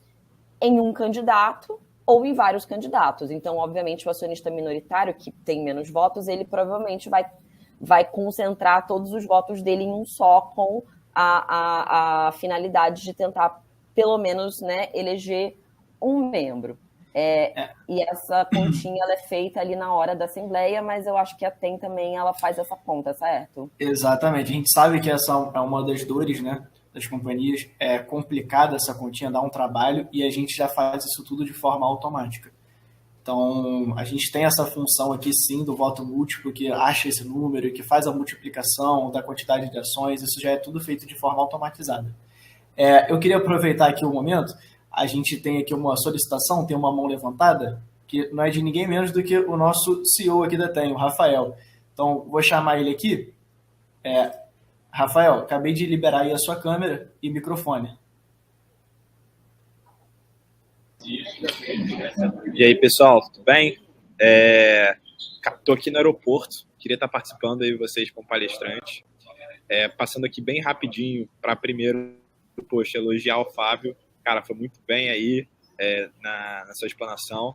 Também agradecer aí a Clarissa, que assim, não só por hoje, mas não sei se o pessoal sabe aqui que está na plateia, mas ela ajudou muito na nossa melhoria da plataforma, com muitos feedbacks lá no começo, e tudo de graça, assim, então foi algo assim, muito, muito legal. E o Guilherme também, pela oportunidade aí, cara, deu uma aula, foi muito bom aí a explicação na cadeira gamer aí, gostei de ver. E o Mateuzinho também, que está me substituindo hoje, está indo muito melhor do que eu poderia ir. E só deixar o último aviso para o pessoal, tá? A gente vai ter uma aba de Q&A, mas se alguém quiser já adiantar a pergunta pelo chat, ou quiser fazer oral, como eu estou fazendo, levantando a mão, por favor, pessoal, esse aqui é o horário para vocês fazerem isso, tá? Então, quem estiver na palestra, quiser fazer a pergunta, ou mandar pelo chat, vai ser muito bem-vinda. E por último, na aba Arquivos, a gente está divulgando essa apresentação compilada, tá? Então, quem quiser baixar para ter isso, para poder utilizar, eu vejo que tem muita dúvida que surge, então não deixem de baixar esse arquivo, que depois do evento não sei se vocês conseguirão ter acesso. Então não deixem de baixar. Esse era meu recado. Espero continuar aí no evento, que está muito bom. Um abraço, pessoal. Boa. Obrigado, Rafael. Obrigada. Então, né, voltando aqui ao nosso voto múltiplo, então, como o Matheus estava falando, né, acho que vocês ajudam, né, a fazer essa continha, que é muito importante, inclusive ali na hora, né, porque pode ter, por exemplo, você tem uma primeira rodada de votação por voto múltiplo. Se, por exemplo, tiver um empate, né, você precisa fazer uma nova rodada, e aí você precisa calcular novamente. Então, não necessariamente a eleição por voto múltiplo ela é feita em uma etapa só. Às vezes você pode precisar fazer em várias etapas. Então, você precisa, muitas vezes, recalcular, a depender, né, se, por exemplo, determinados membros já foram eleitos, então você tem que tirar, né, descontar as ações e os assentos daqueles que já foram eleitos e os votos daqueles que já votaram para poder calcular novamente. Então, de fato, se você tiver aí se a plataforma consegue ajudar com isso, eu acho que facilita de fato bastante, melhor do que a gente como advogado ficar ali nas nossas continhas do Excel. E acho que um ponto importante é que pela própria lei das SA, quando você tem uma solicitação de voto em separado e voto múltiplo de forma simultânea, é sempre garantido ao controlador a eleição de um membro a mais, tá? E além disso, existe sempre uma ordem, né? O próprio ofício circular da CVM fala que quando você tem voto múltiplo e votos separados de forma concomitante, e muita gente acha que não é possível, mas é possível, a companhia primeiramente tem que organizar a votação em separado, e aí depois de ter acontecido a votação em separado, você desconta ali na hora os votos já proferidos e os assentos que já foram preenchidos, e aí as ações que sobrarem, os assentos que sobrarem, você faz a conta do voto múltiplo, tá? Lembrando que, obviamente, o acionista ele não pode utilizar as mesmas ações para votar nos dois procedimentos, mas ele pode, sim, pegar as ações dele e desmembrar, se assim quiser. Então, usar uma parcela de ações para votação em separado e uma outra parcela para votação em voto múltiplo. Isso é possível também. E também lembrando que aquele acionista que requereu a votação por voto múltiplo, ele pode retirar a qualquer momento o pedido de voto múltiplo. Então, a gente até já teve casos que na hora o acionista resolveu, desisto, eu não quero mais que aconteça a votação por voto múltiplo. Então, na hora ele pode desistir, e aí então a votação ela pode acontecer por meio de chapa ou por meio da eleição, enfim, por vaga, como a Assembleia tinha previsto inicialmente. E falando então da votação em separado, né, como eu disse, elas podem acontecer simultaneamente. A votação em separado ela é permitida, né, para aqueles acionistas titulares de ações ordinárias que tenham pelo menos 15% das ações ordinárias e 10% para os titulares das ações preferenciais, sendo que esses acionistas eles têm que manter a participação mínima pelo menos 3 meses, que foi um ponto que o Guilherme trouxe, né, ou seja, na hora, se algum acionista ele pode pedir a votação em separado na hora, a votação em separado, diferentemente do voto múltiplo, pode ser solicitada na hora da Assembleia, né? Então não tem aquela necessidade, né, aquela obrigatoriedade do acionista solicitar com 48 horas de antecedência. Então a companhia ela também tem que estar preparada para conseguir verificar se aquele acionista que está solicitando, ele não só tem o percentual, mas como ele tem a titularidade ininterrupta por pelo menos 3 meses. E aí, Matheus, eu também não sei se a plataforma, isso eu não sei mesmo, se tem algum mecanismo que facilite essa identificação. Sim. Temos mecanismos, sim.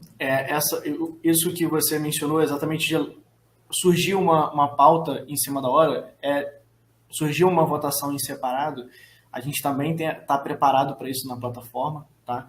Então a gente pode abrir rapidamente essa votação, a gente vai ver isso daí futuramente. Então, a gente vai fazer uma simulação, dar um spoiler aqui de uma votação em separado também, tá?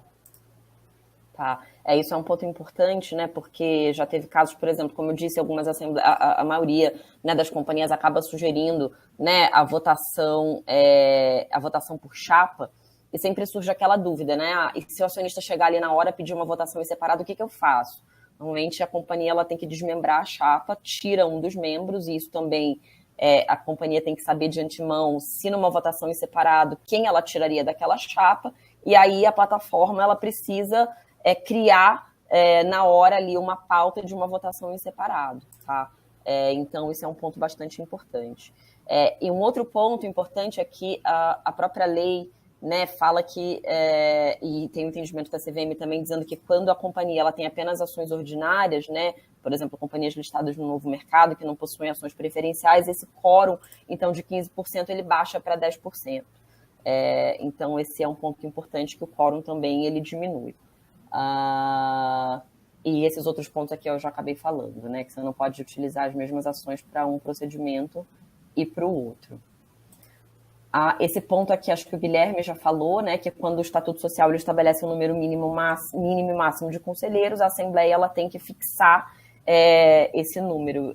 Então, normalmente, é um item da AGO que vem até, inclusive, na ordem do dia antes da própria eleição, quando, por exemplo, o Estatuto Social da companhia fala que o conselho ele é composto por, no mínimo, 7, no máximo 11 membros. Então, numa deliberação anterior à própria eleição, tem que haver uma deliberação sobre a fixação do número de membros, inclusive para que, né, os acionistas, quando forem votar, saibam quantos são os assentos disponíveis, e, inclusive, para o voto múltiplo isso é essencial, porque senão a gente não consegue sequer fazer a conta.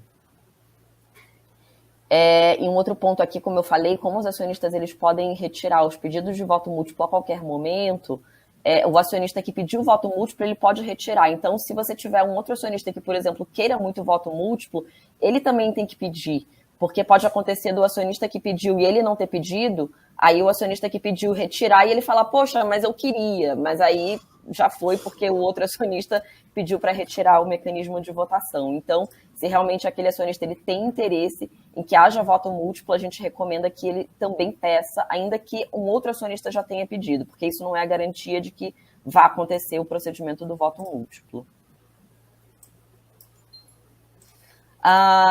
E aqui a gente, né, trouxe aqui algumas questões de desafios de voto à distância. Eu acho que eu já falei de um deles, que é essa questão, né, de apresentar novos candidatos quando você tem uma chapa.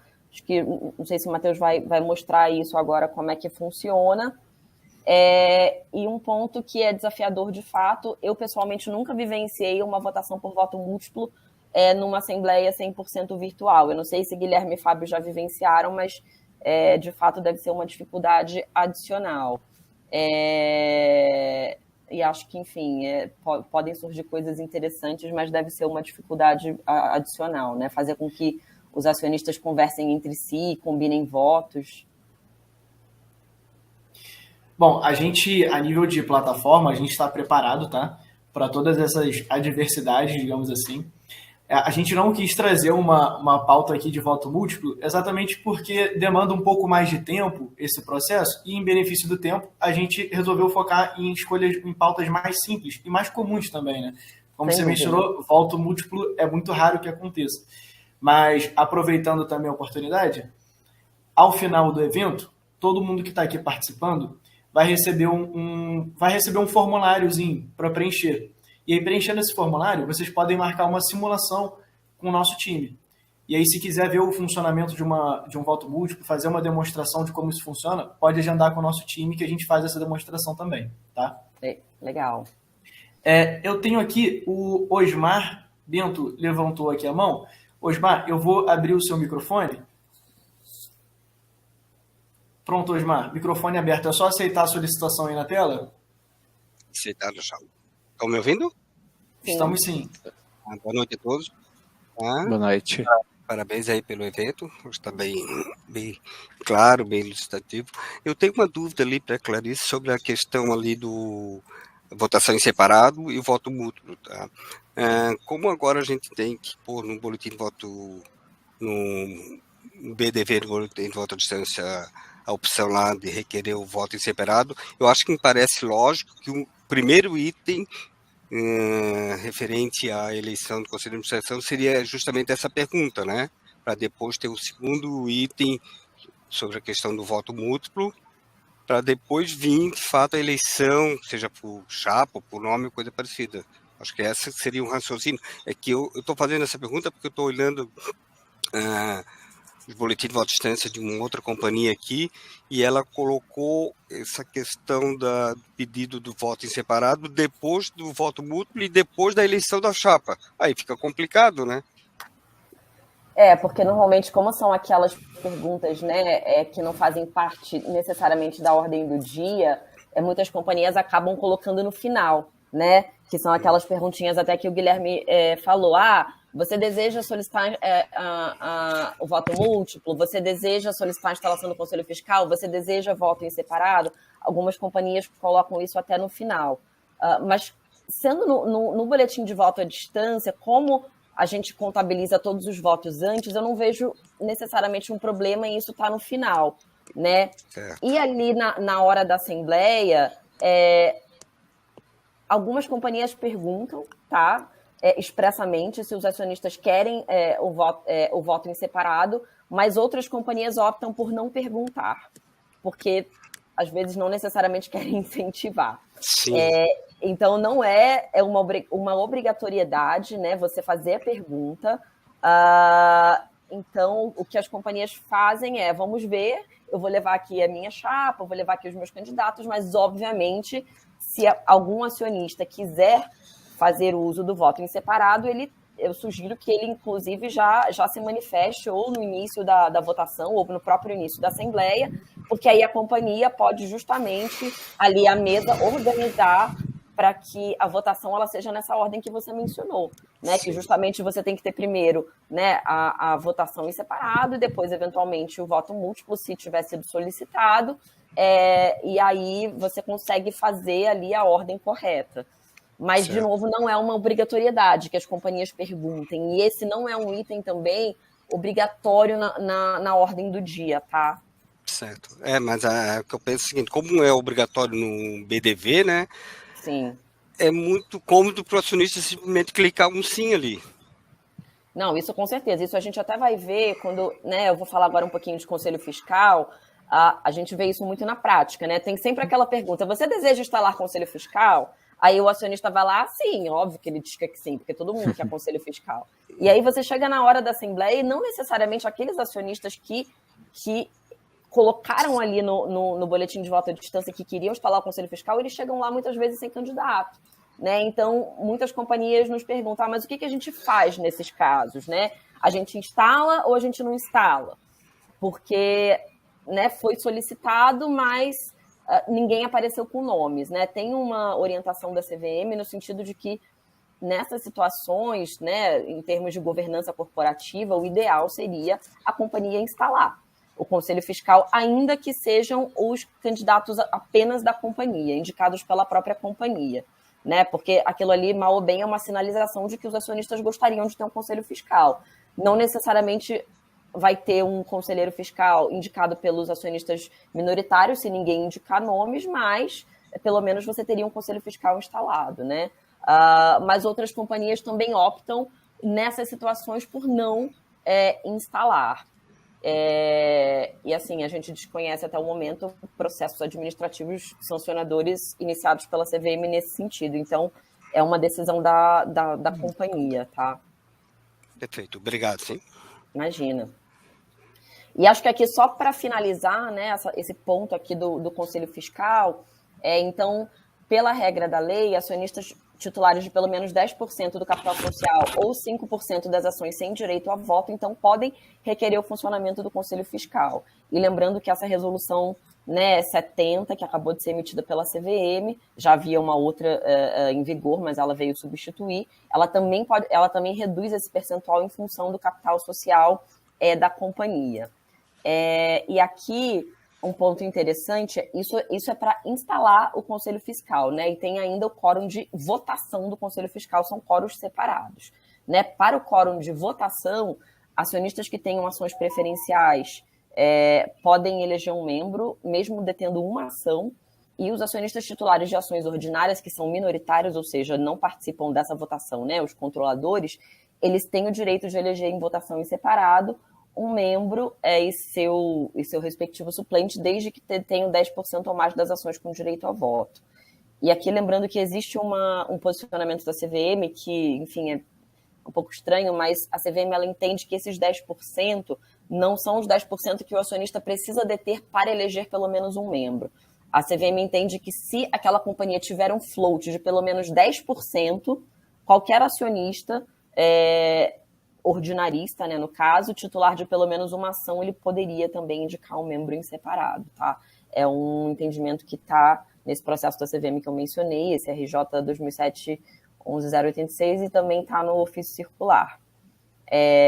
Então, eu acho que era isso, eram essas as minhas considerações a respeito, né, do voto, e eu não sei se também agora, Matheus, você gostaria, né, de fazer alguma demonstração a mais.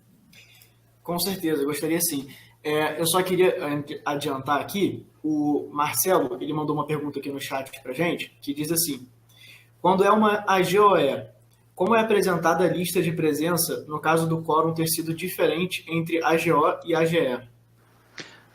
Nesse caso, a gente já pincelou isso quando a gente falou da plataforma, são quórums distintos. Acho que você, lá no item de presença, você fala, na AGO estão presentes X% de acionistas, ações representando X% do total de ações, do total de votos, e na AGE estão presentes X% do total de votos. Você faz essa diferenciação no próprio cabeçalho, lá naquele item de presença, e embaixo também na lista de presença, quando você faz a separação. Normalmente é questão de BVD, né? Acho que se alguém manda um BVD só para a GO ou só para a GL, ele vai ser computado naquela assembleia para a qual ele mandou o BVD. Sim, a nível de ata. E pode ser, só para complementar, desculpa, pode ser que a GO seja instalada e a GE não, né? Se tiver um quórum, por exemplo, na GE de reforma do estatuto, pode acontecer. Aí você instala apenas a GO, delibera as matérias de AGO, e aí a AGE, nesse caso, ficaria para uma segunda convocação. Se a GE tiver mais assuntos, você até poderia discutir outros assuntos, né? Então, sem dúvida. Só as matérias cujo quórum não foi atingido é que ficam prejudicadas e aí vão para uma segunda convocação. Isso aí. Então, perfeito. Bom, vou voltar aqui para o nosso ambiente aqui da reunião, tá? Agora a gente vai fazer aqui rapidamente, a gente vai abrir aqui algumas pautas, a gente vai voltar a fazer aquela simulação e ao final eu vou emitir os relatórios e mostrar como é que saem os relatórios finais. Então, vamos agora dar início à segunda pauta do dia. Então, a pauta, ela se iniciou. Eu vou colocar um cronômetro aqui de 30 segundos para que todo mundo possa proferir seu voto. E aí agora, pronto, todos já podem começar a votar. Para aqueles que já votaram, uma funcionalidade interessante, vocês podem ver que após você confirmar o voto, aparece a opção de você alterar o seu voto. Isso porque, enquanto a pauta está aberta, você tem o direito de alterar a sua opinião. Então, eu posso aprovar e depois eu pensei um pouco melhor, a pauta ainda está sob decisão e eu posso mudar meu voto para rejeitar e vice-versa. Bom, temos 6 pessoas faltando votar. 5. Bom, vou encerrar aqui essa pauta. A pauta agora está tabulando, todos os administradores conseguem ver o resultado. E agora que a pauta está homologada, o resultado fica público. Tá? Antes de abrir a terceira pauta, a gente vai simular exatamente a questão de quando uma pauta ela precisa ser instalada no momento de assembleia. Então, uma boa prática da companhia é que a companhia já consegue prever se vai ter alguma pauta que vai abrir. Cenários, né? Exatamente, a companhia já tem uma noção desses cenários. Então, passando para a gente, para a nossa equipe, olha, pode ser que seja aberta essa pauta, ainda que a chance seja remota, a gente já deixa a pauta configurada no sistema e isso agiliza no momento da assembleia. Então, quando aquela pauta é chamada, a gente já abre essa pauta para todos. Então, agora eu vou pedir só um segundinho, que eu vou abrir essa pauta, uma próxima pauta.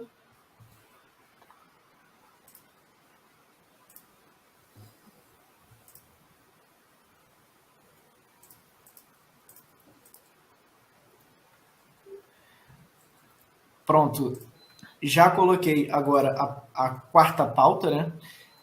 Então, que é a eleição do representante dos minoritários no Conselho Fiscal. É só vocês clicarem no ícone de pautas para abrir e fechar as pautas, que vocês já vão ver a quarta pauta lá no final. Tá? Ele só pede para o sistema fazer uma atualizaçãozinha simples e a pauta já vai para o final. Então, agora a gente vai fazer esse teste da pauta da votação em separado. Então, aqueles que votarem na pauta 3, na eleição do Conselho Fiscal, não vão conseguir votar na pauta 4. Tá? Então, vou abrir aqui a votação da pauta 3. Aqui, para mim que sou administrador, vou colocar novamente o tempo de 30 segundos. Só um segundo.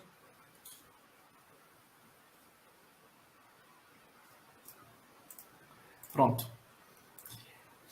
Inclusive, assim que a pauta ela é aberta, as orientações de votos que já foram encaminhadas, caso a pessoa esteja presente, a companhia também consegue antecipar, além de ter o BVD do escriturador, da companhia, ela também já pode subir na própria plataforma as orientações de voto.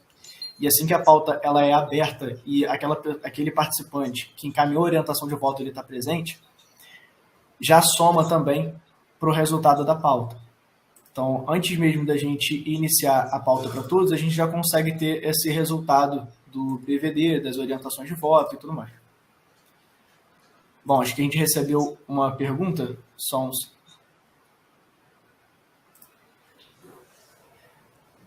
Pronto, Rafael, abriu o seu áudio e microfone e câmera. Boa noite, pessoal, de novo. Não, só uma informação legal aí para quem é cliente da TEM, que está participando. Esse ano a gente finalmente conseguiu ler automaticamente os votos do Mesquita. Quem sabe, toda a Assembleia, Mesquita figura carimbada, sempre está lá. E ele tem uma planilha que ele envia, às vezes, com orientações de voto, né, para agilizar no cômputo. Então, aquela planilha do Mesquita, se você tiver ela, você consegue subir na plataforma e automaticamente esses votos já são computados na pauta. Então, isso é uma coisa que a gente batia muito na trave. Isso é bom, hein? Até porque aquela planilha do Mesquita não é tão fácil de ler. Não é tão fácil. 300 votos, né? Não é tão fácil, Sim. A gente batia na trave e tal. E pô, o pessoal do Mesquita é muito, muito solícito com a gente, são muito parceiros. E esse ano a gente conseguiu realmente já integrar isso. E aí eu passei aqui só para dar esse esse recado aí para vocês. Bora. Bom, muito bem lembrado aí, muito obrigado, Rafa. Vou finalizar aqui a terceira pauta.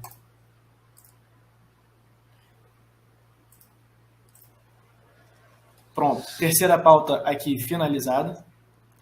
Bom, acabei recebendo aí a maior quantidade dos votos. Agradeço a quem quis me eleger.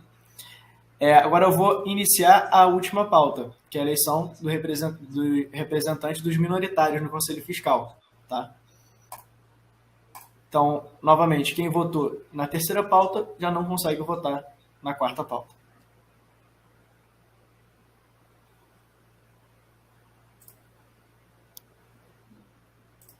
Eu votei na terceira e que está bloqueado para mim na quarta, né? Usei já minhas ações na terceira pauta. Então, Matheus acho que vai ser eleito, hein, Matheus? Pois é, acho que vou ganhar, hein?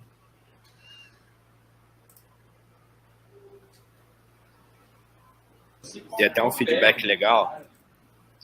Ano passado, Guilherme e a Clarissa participaram de muita assembleia como secretário. Não sei nem quantos, mas já pegou várias. Assim, era o Guilherme lá de secretário, a Clarissa também de secretária. Então, assim, o pessoal que está aqui é muita prática nessa teoria, né? O pessoal participa muito da assembleia ali no front, né, da companhia.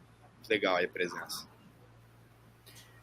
Bom, então finalizamos. Aqui vou finalizar a quarta pauta. Bom, resultado aí na tela.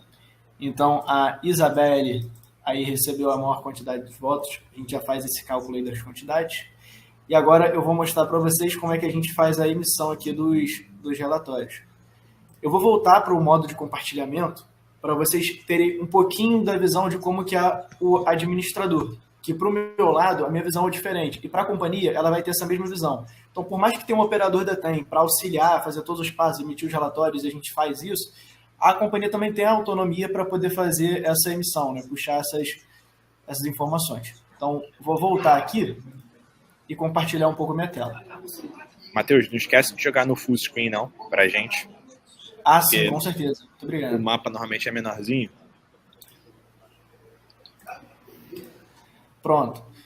É só aceitar a solicitação para que abra em tela cheia para todo mundo, tá?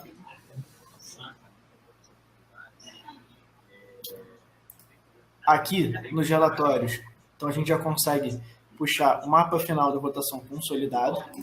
Então, eu vou puxar o mapa final. Vou mostrar aqui para vocês o mapa final.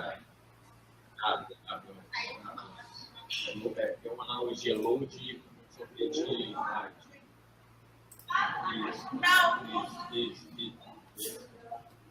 Deixa eu abrir um pouquinho a tela para dar uma facilitada.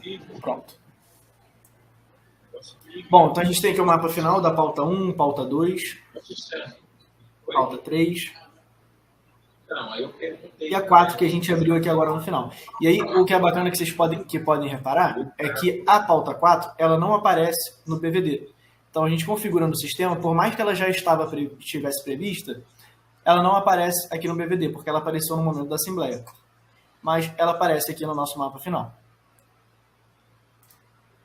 E agora eu vou emitir o mapa detalhado.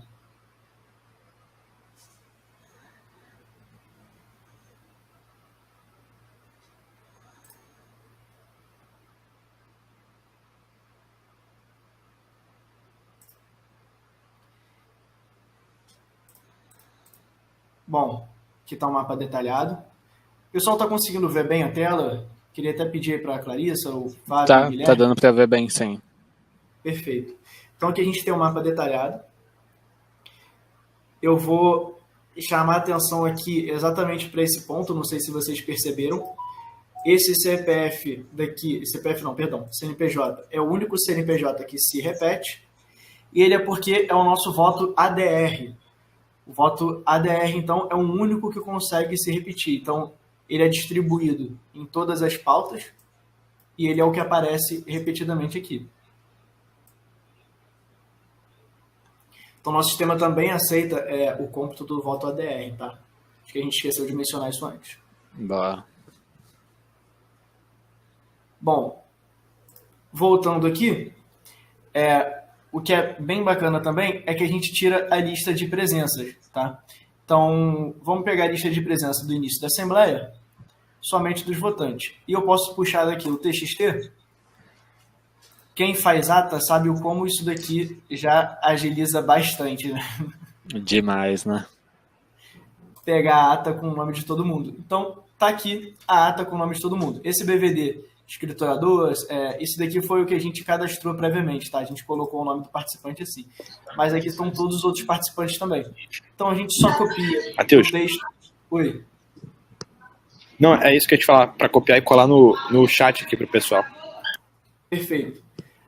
Então, copio o texto e já vou colocar aqui no chat para todos verem a lista.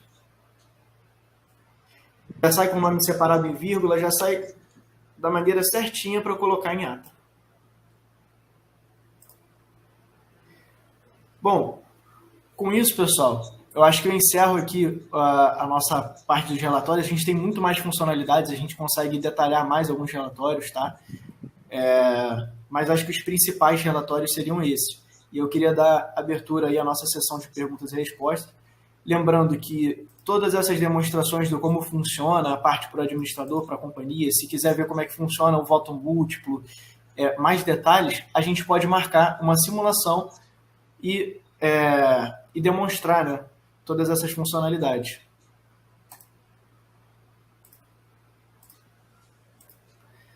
Bom, então eu queria voltar aqui a abrir para perguntas e respostas. Queria saber se o pessoal tem alguma dúvida com relação à emissão dos relatórios. Enquanto isso, eu vou colocando aqui na aba de arquivos. Vocês podem ver que eu já coloquei o mapa final consolidado, o -1 e o -2. E vou fazer aqui agora o upload desses outros mapas que a gente acabou de tirar.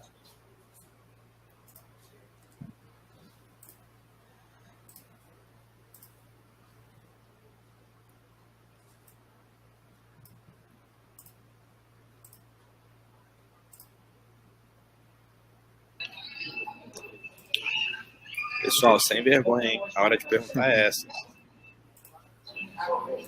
No dia da Assembleia não tem pergunta. Exatamente.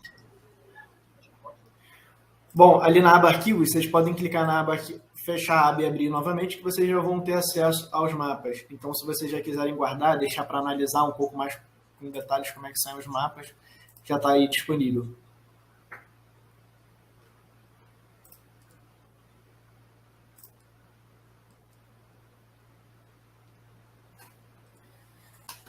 Bom,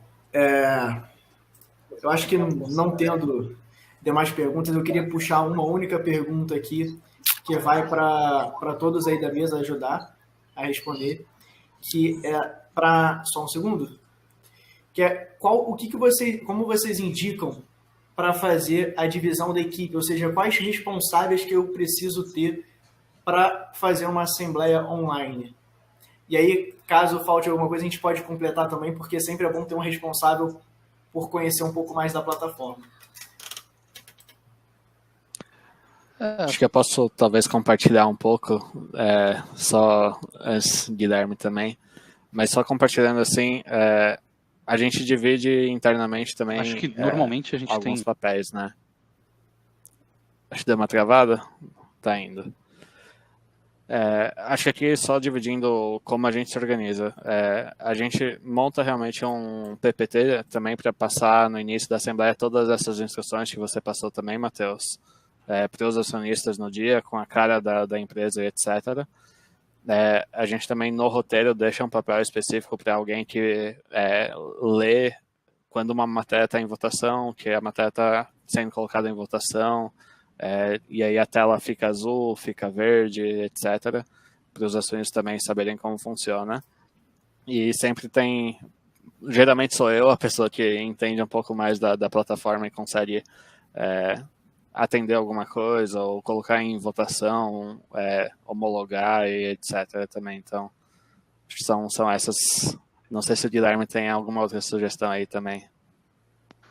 Não, do ponto de vista aqui do time, a gente, acho que assim, que nem mencionaram, a gente trabalha muito como secretário da mesa, né? O secretário tem uma função importante aí na condução da Assembleia, Então é importante receber, ter uma pessoa que também está, como a gente fala, né, pilotando a ata, para ter certeza de que o que a gente conseguir adiantar já consiga ser adiantado, nessa questão do quórum que foi dita algumas vezes, né? O quórum pode mudar ao longo da Assembleia, né? Então a gente precisa ter certeza de que a gente está usando o quórum do início da Assembleia. E então veja aqui o secretário, uma pessoa pilotando a ata e alguém, aí talvez não um advogado, mas alguém passando as informações necessárias para a gente complementar. Geralmente é alguém de RI que tem o contato já e que costuma acompanhar release de resultados, etc., né? Conferências também. Sim. Exatamente. A gente são poucos, assim como o Fábio também, que já estão bem íntimos com a plataforma e já sabem até operar, fazer essas operações de abrir a pauta e etc. Mas a gente sempre tem um operador, tá, no momento durante a Assembleia.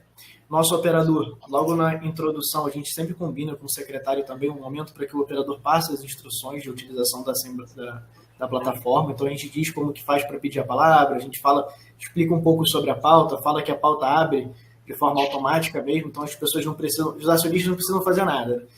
Só clicar ali depois e votar. A gente direciona toda a visão deles, a gente abre a pauta para eles. Então isso tudo também é orientado pelo nosso operador no dia do evento. Tem uma pergunta aqui, eu vou chamar o Marcelo levantou a mão, mas antes, vocês gostariam de complementar? Teria mais algum agente que vocês acham que seria importante durante a Assembleia? Uma coisa legal também, aí vai de empresa para empresa, é o timer da votação também utilizar para manifestação de alguns acionistas. Porque eu acho que é algo, se você definir isso na proposta e no manual, fica algo que dá para resguardar um pouco a companhia nessa questão de manifestação, também trazer uma ordem para o evento. Mas isso eu indico para companhias que têm algum certo o sindicato é muito presente, enfim, não para todas, né? O Fábio já até riu porque... Exato. Mas caso você tenha esse risco, esse receio, no digital você consegue controlar um pouco. E aí, falando um pouco do que o Guilherme falou, é legal às vezes ter um backup também, né? Então, poxa, quem tá ali com a ata, se acontecer alguma coisa, quem é o backup? Mas é isso. O pessoal de RI que está presente deve estar também acompanhando. Também é muito importante a participação deles na Assembleia. E não só pessoas também, mas equipamentos também, assim. Às vezes deu algum problema no computador, você já tem um do lado aqui para colocar. Acho que isso também é importante. Não só pessoas de backup, mas de equipamentos também. E o legal também, pessoal, assim, só uma coisa legal, assim, para mostrar como tá legal esse evento, a gente teve no pico 34 pessoas online, tá? 34 convidados. E agora a gente tá com 28. Então, assim, tem muito evento que o pessoal vai saindo no meio, né? A gente tá aqui há quase 2 horas de evento já e 80% das pessoas continuaram conectadas aí, quer dizer que tá bem objetivo, tá bem legal o evento. Muito bom.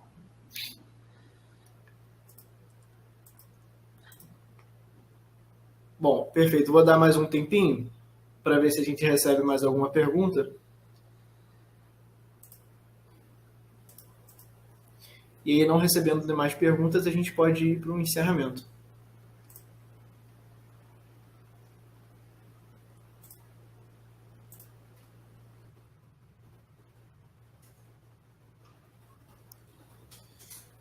Vai botar um timer na tela? Não tendo mais perguntas, e para respeitar também o horário que a gente tinha marcado, então assim a gente encerra nosso workshop. Eu queria agradecer a presença aí e o empenho do Fábio, do Guilherme, da Clarissa, do Rafael aí também com a gente, por topar fazer parte desse projeto. São profissionais super renomados, é engrandecedor demais para a nossa equipe essa colaboração que a gente fez hoje. Caso queiram agendar uma simulação mais detalhada com a nossa equipe, então assim que terminar esse evento, vocês vão receber um formulário, tá, para os participantes. É só preencher esse formulário e a gente marca uma demonstração. Então vou passar aí a palavra agora para o Rafael e os demais palestrantes. Então, pessoal, agradecer mais uma vez aí em nome da TEM, o Guilherme, e a Clarissa aí pelo tempo, o pessoal do Matos Filho, que é nosso parceiro em várias assembleias, o pessoal do Machine Mer também, que está com a gente junto, enfim, e poxa, são 2 escritórios que eu confio 100%, indico para várias empresas. Também agradecer principalmente o Fábio, que é nosso cliente, que assim, não sei se vocês sabem, mas foi o primeiro cliente a utilizar a plataforma Tem Meetings, né?